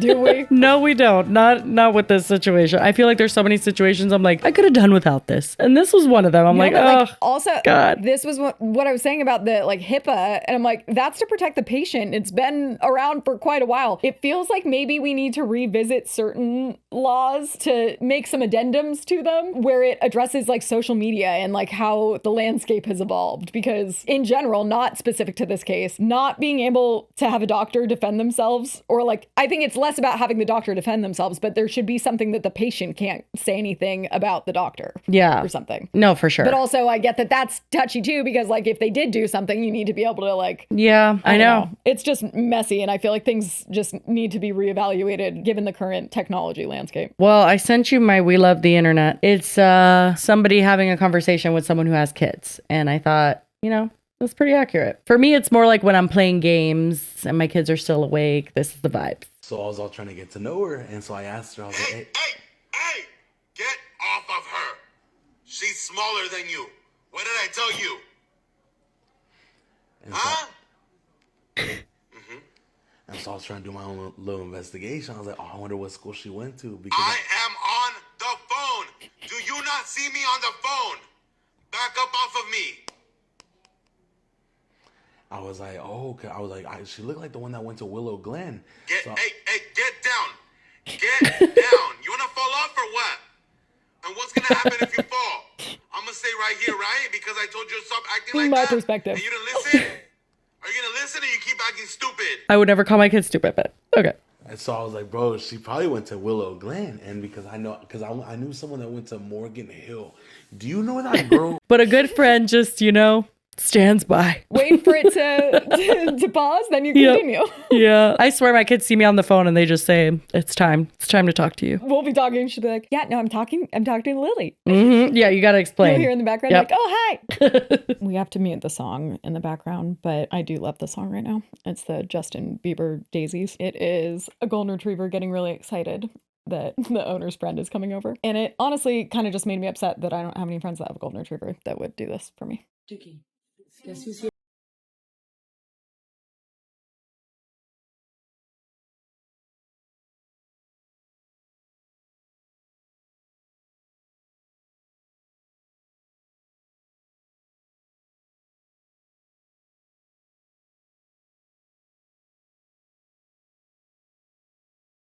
Who is it? Who is it? He is going to attack you. Oh my God, he's her size. Oh my goodness. A swimming date today for the weekend. Dude, he's been swimming now. Oh my God. Oh, is he? Oh.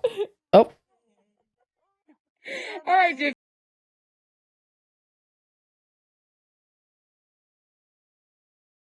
And they swim together. How cute.